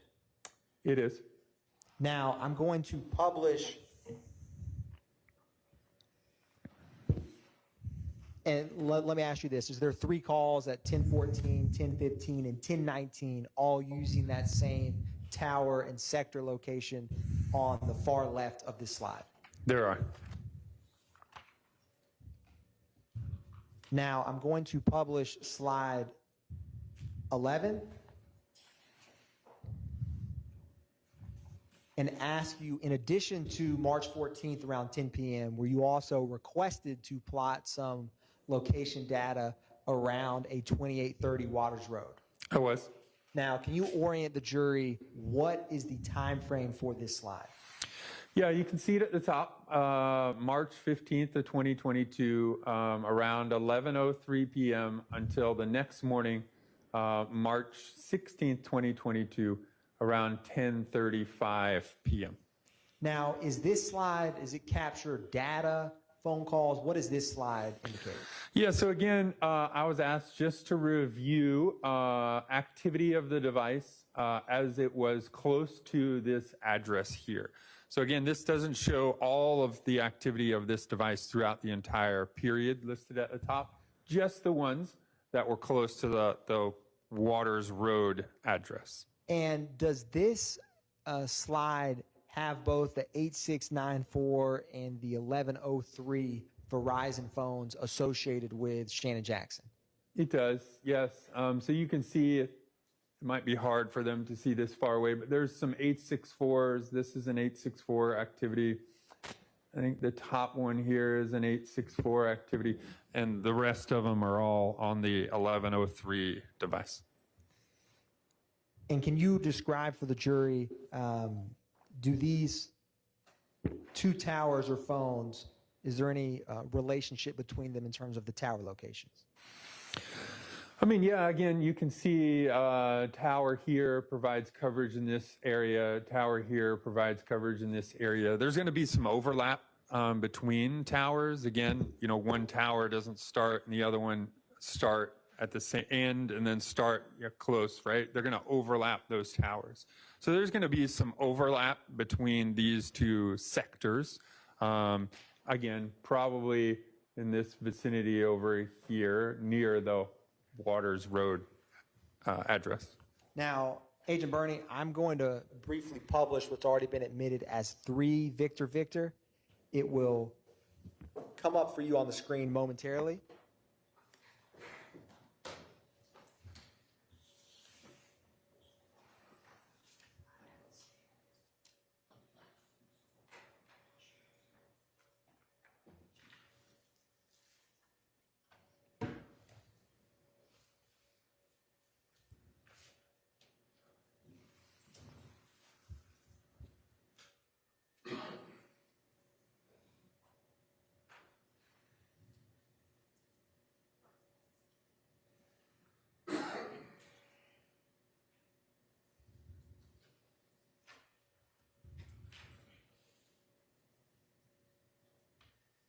And Agent Bernie, I'm going to ask you, what is the date on this admitted document?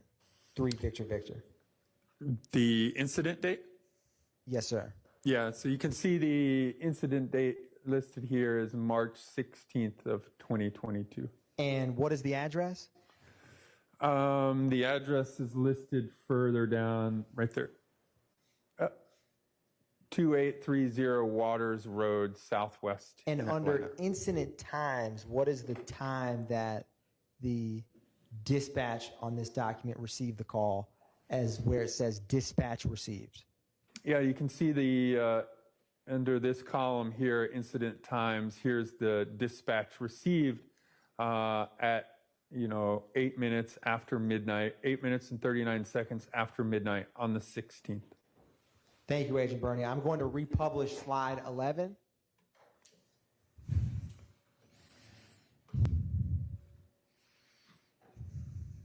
And ask you, when that comes up, what is the first time on slide 11 that you mapped?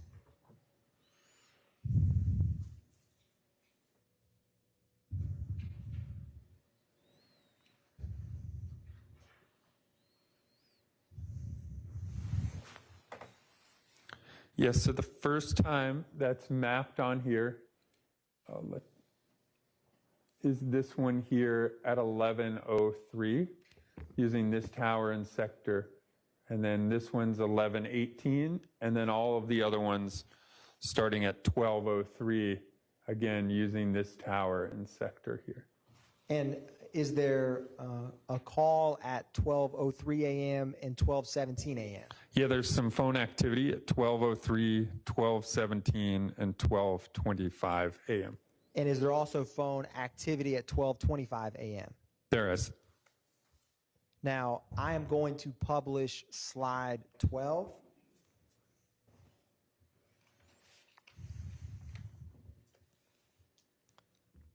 And I wanted to ask you, is this the slide pertaining to the data related to, or the phone associated with Cornelius Nichols? It is. Now, with this particular slide, can you describe for the jury what this data indicates as we zoom in? Yeah, so for this phone, some additional data was provided by the phone companies. So on the previous records, what we would see is a tower in a sector or side of the tower on a call detail records. Well, this phone, T-Mobile was able to provide what's called timing advance records. And timing advance records, in addition to the tower and the sector, also provides us a distance that the phone is away from the tower at a specific time that the device checked in. So here we can see there's an arc. We see it here kind of at the top here for an example. So the device checks in with the network, and a distance is determined based on a signal sent between the phone and the tower and returned back. You multiply that times the speed of light, and that gives us the distance that the device is away from the tower when it checked in. And so these are additional records that allow us to be a little bit more precise about where a device is at a specific date and time. Now, what is the first time that there's data on this slide? So again, we see data. This was reviewed between 9:40 and 10:36. And first activity here is at 10:03. There's a timing advance data report of 0.19 miles away. And that puts the device on this side up here. And let me ask you, would time in advance with data, if you don't have any time in advance information, what does that tell you? So to explain timing advance, it's always occurring on your phone. So if your phone is turned on, it's trying to check in with the network to determine what's the strongest tower, other kinds of things, network interactions. So if the device does not have timing advance, the device is either turned off or it's in an area that has no service. Now, I wanted to ask you, and I'm going to show you, did you have opportunity to review the data sessions for the phone associated with Mr. Nichols on this time? Yeah, the timing advance records, yes. And is the time in advance records come up in a large Excel spreadsheet? They do. And if I were to show you a snippet of the time in advance records from that spreadsheet, would you be able to answer some questions if time in advance records were being shown at certain times, or provided, I should say? Yes.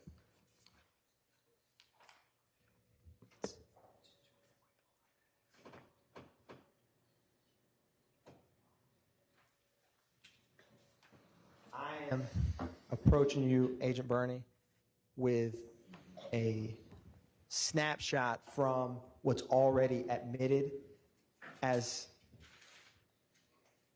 State's Exhibit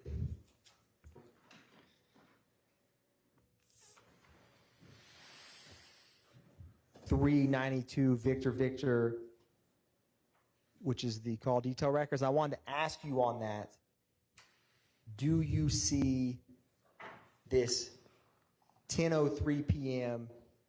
entry point? I do. So again, we're reviewing a data sessions report, and I see the one in question. There is a data session that starts at 10:03. And I'm going to zoom in for right now.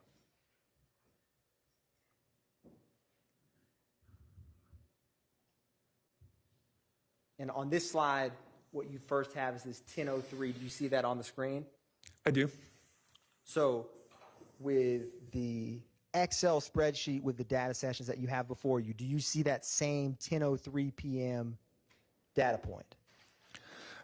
So that data point at 10:03, 22 seconds listed there is off the timing advance report. And what we have here is a slightly different. It's the data sessions report at 10:03 and 23 seconds. And would data sessions, what is the previous data session before, or what is the, do you have a data session around 10 o'clock on March 14th, 2022? Yeah, there's one on the records. So the one thing to remember about T-Mobile records, they're kept in UTC time. So again, this record shows 2:03 a.m., but when you transition it from UTC time to Eastern time, that would be 10:03 p.m. And what is the what is the data session before that time? Listed on this report in UTC time as 14:33, and then when you convert it, that's going to be 10:33 a.m. And is there any data sessions before 10:03 p.m. on March 14th? There are. There's a series of data sessions. Again, the last one, the one we have, there's a 10:03 p.m. Previous to that is a 10:33 a.m. and then a 10:18 a.m. and then a 10:03 a.m. So a series of data sessions. And that goes from 10 a.m. to 10 p.m. Correct. And so during the day of March 14th, with the data sessions of that phone, is there any data before 10:03 p.m. in that 12-hour window, roughly? There is not. Now, I also wanted to ask you, you see how it has this RTD and it says 0.19, 0.10, 0.15? I do. Is that where, can you describe for the jury briefly, now that they can see it, what that indicates? Yeah, so again, that comes from the timing advance report. What that stands for is range to device, RTD. So again, what's happening is the phone is on, checking in with the network.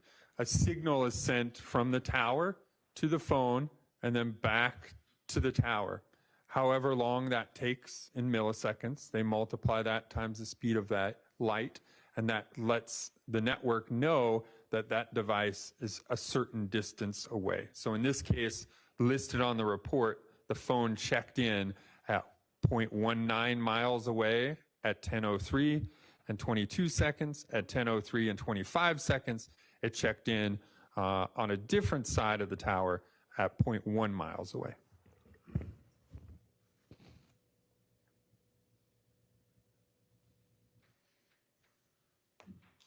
And roughly, Agent Bernie, what is the scale of this from the red crime scene icon to the green highlighted tower for this phone? Yeah, so if you, oh, there you go, zoomed out a little, you can see the scale on the bottom. You know, a general distance would probably be, you know, like 2 miles, a little bit over 2 miles in between the crime scene and the tower represented in green up here. Now, did you also, I'm going to publish slide 13.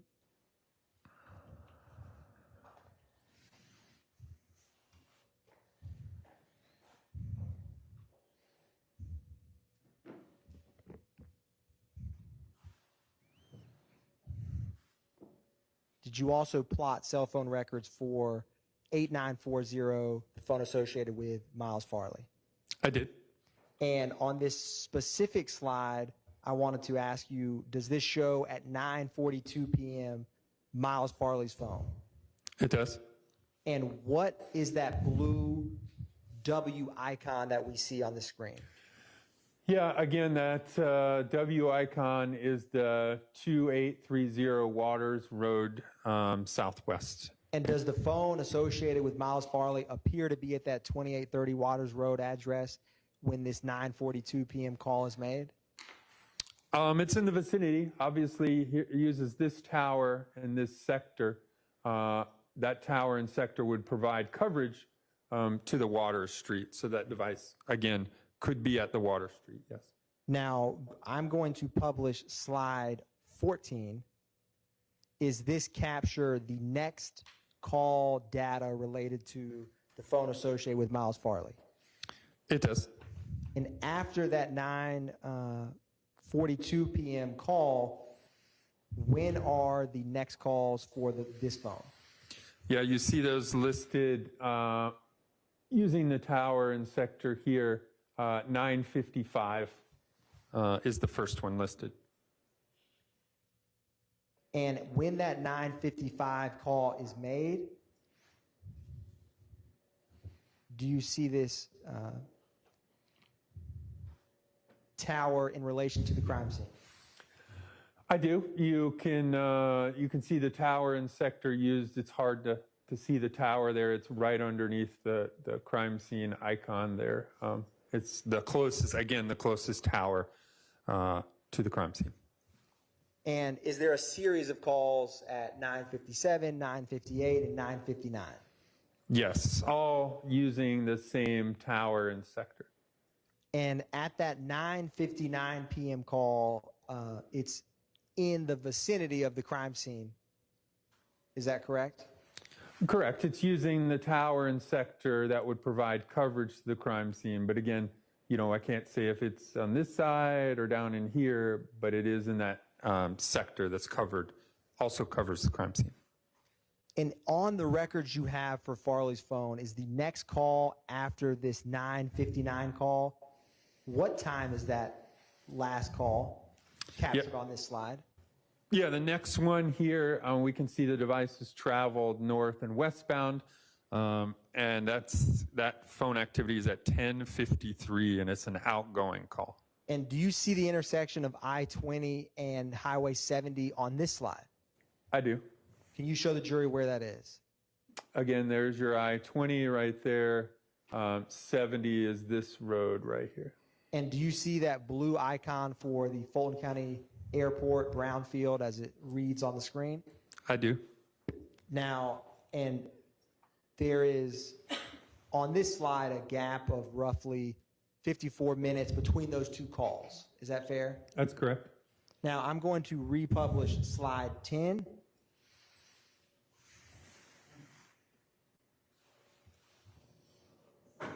And this slide is the 8694 associated with Shannon Jackson around this time frame. Is that fair? It is. And do the cell tower locations between Farley, the phone associated with Farley, and the phone associated with Jackson have any similar movement patterns? They do. Obviously, both of which have phone activity here at 9:50. This one's 9:50 and 9:57. The green device, or correction, the purple device for Farley we looked at was 9:55, 9:57, 9:58, 9:59, and then both of which have activity in relatively the same area here.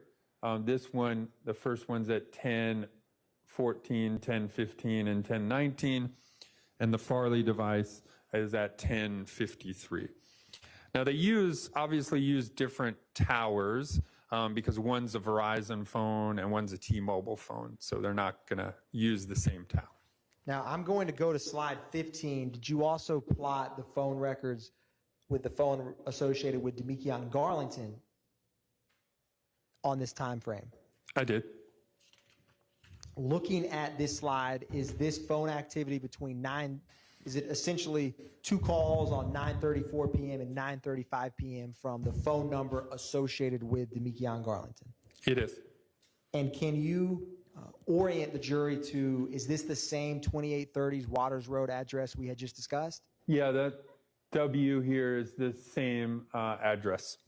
And for these phone calls, is the tower utilized by the phone associated with Mr. Garlington in the general vicinity of that 2830 Waters Road? It is. And the last call for this was 9:35, is that correct? That's correct. Going back to slide 13, this call was at 9:42 p.m. from the phone associated with Miles Farley? It is. And is this also in the vicinity, is Farley's phone and Garlington's phone within that roughly 10-minute time, give or take, within the general area of the 2830 Waters Road on March 14th, 2022? They are. The phone we just looked at, Blue Phone, uses this tower here at 9:34 and 9:35, the sector that would cover the Waters Road area as well. Now, I'm going to go back to slide 15. After this 9:35 outgoing call from the phone number associated with Garlington, did you plot additional towers for him? I did. Publishing slide 16, can you describe for the jury what this slide indicates? Yeah, so this is a continuation of that 7355 phone, the Blue Phone here. We can see between 9:48 and that's 10:59. And then we can see the towers and sectors used. So the first is at 9:48 using this tower and sector here, 9:48, 9:49, and 9:56. Again, putting that device in this general area here. And then the next tower that's used is at 9:59. There's 3 separate incoming calls, all using this tower and sector here.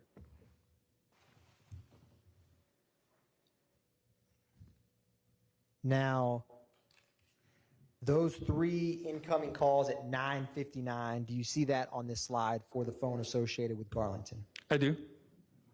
I'm going to publish these records for the phone associated with Farley. Do you see a 9:59 call on March 14, 2024 for the phone associated with Miles Farley? I do. And is that phone at that same time also in the general vicinity of the crime scene? Yes, it is.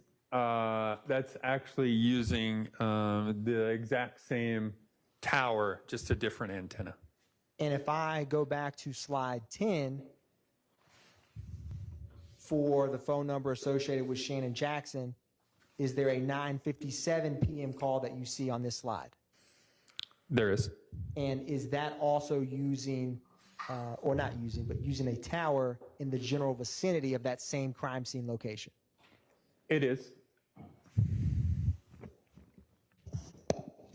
I am going to go back to slide 16.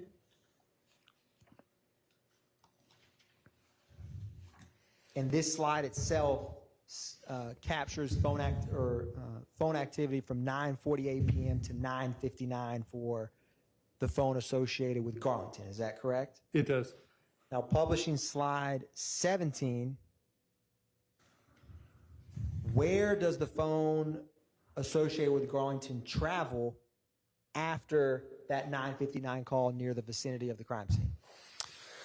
Yes, so you see that device. Again, we're still looking at the blue device, 10:06 to 10:54. We see that device has phone activity, and that activity moves westbound, starting at 10:06 and 30 seconds, an incoming call in this general area here. And then we see the next one is at 10:06, 55 seconds, 10:07, 10:08. And then eventually on this slide, the last ones are at 10:45 and 10:50.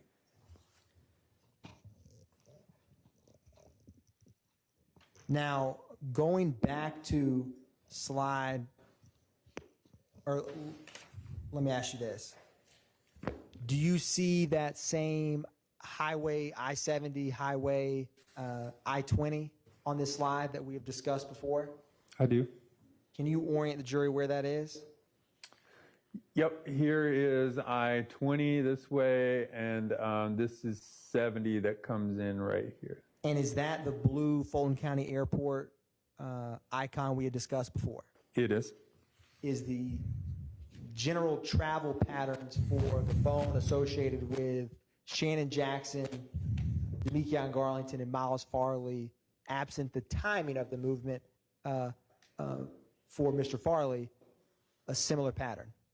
They are. And is the all of that movement essentially westbound, the tower movement, I mean, westbound down I-20 from 400 Windsor Street to this area near Highway 70 and I-20 intersection? That's correct, yes.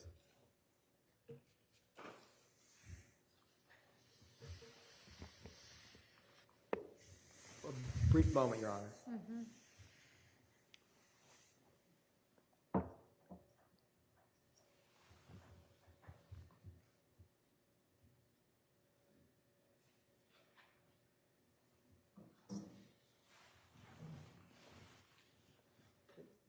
Agent Bernie, are you familiar with Fulton Industrial Boulevard? Not exactly the location, no. Understood.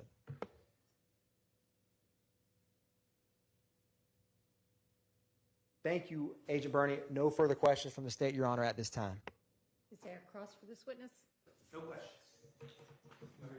All right. Thank you for your time. You are excused and I believe at this point released? Yes, Your Honor. Okay. Yes, Your Honor. Call your next witness. Your Honor, could we get a brief break? Sure. Yeah. Yes. Yes. Yes. Yeah. Let's.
folder I should be looking at?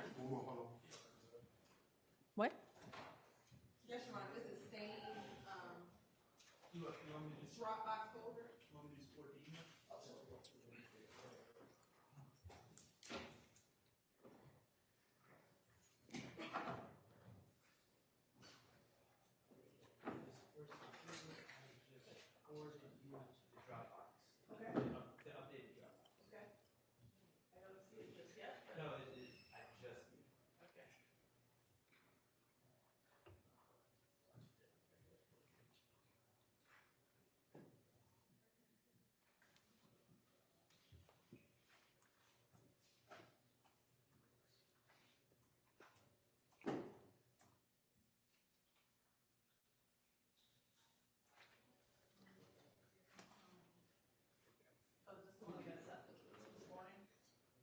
Oh, I didn't know you were attached to CC. Yeah. Yeah, no, I got the one this morning. Is there something different, or is that the one? Same one. Okay. Judge, you want me to re-forward it to you, or do you have it? What would it have been this morning? It would have been the email from Ms. Hilton that I forwarded you with the updated Dropbox. Oh, okay. Now I can just find that in my now deleted items. I can send it to you again.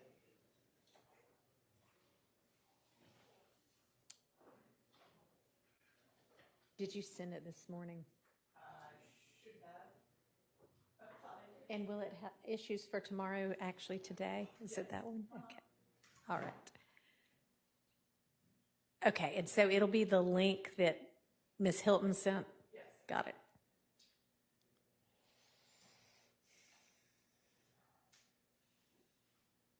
Okay.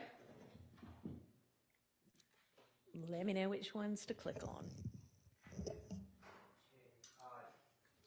I just opened the first one. For me, it just, the arrow keys, it just goes one to the next. You don't have to back out. And then, Yeah, so my first one is 3282.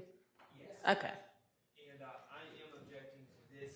I believe this is Mr. Kelvin Watts. The caption says, "A, we at war, but tell me why I feel so safe. It's my shell day." And then hashtags. I am objecting under hearsay grounds. Mr. Watts is not testifying. He's clearly not a co-conspirator. What's the state's response? Your Honor, I'm pulling up my computer, Your Honor, but Okay. The only thing that I think in this post that has anything that can have any truth asserted is we're at war. I mean, I don't know what the true meaning of conch shells are or bird emojis or numbers. I mean, I don't think they can have truth of the matter asserted under the legal rules of hearsay. But specifically with this, it is, this post has, and primarily these posts that the state intends to include have non-hearsay purpose in terms of this is a public declaration that we're at war, but tell me how I feel so safe, and then hashtag nutlife, hashtag a number of different things that publicly saying we're at war is letting you know what, at least according to this public Instagram post, what the poster of this is in their mind.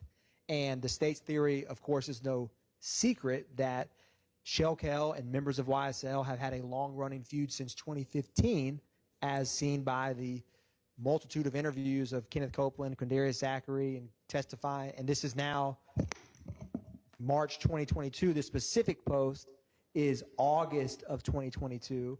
But and of course, no one can be in the poster's mind, but it's just the public declaration of this. And when you have the hashtag of nutlife, that is in direct reference to the murder of Donovan Thomas, and then it becomes nutlife times 2 after Shamel Drinks is murdered. And so after March 14, 2022, despite for 7 years only posting hashtag nutlife, they start saying nutlife times 2 because his nickname was also Peanut, coincidentally. He who? Shamel Drinks, who was murdered on March 14th. Okay, but this is in August. Correct, Your Honor. He's already been killed, right? Yes, Your Honor. What is this showing? It's as to these two defendants. Your Honor, it's the RICO enterprise that the state is intending to show this. Is not, he didn't directly at Defendant Kendricks or at Defendant Stillwell's personal Instagram handles. And I don't have any indication of evidence that he directly DM'd this message, but it's the public declaration that we're at war, tell me how I feel safe. And he says, hashtag nutlife, hashtag shell one, and then free his friends. I don't even frankly see how it's relevant to any of the counts in this indictment if this is posted at least 5 months, maybe longer, after the last alleged act in this indictment. That is true, Your Honor. I mean, the gang war to the states has not. All right, it's Yes, Your Honor. Understood. Sustained. Understood, Your Honor. Thank you. Next. Number 2, this is December 1st, 2018. If the intent is, let me just say.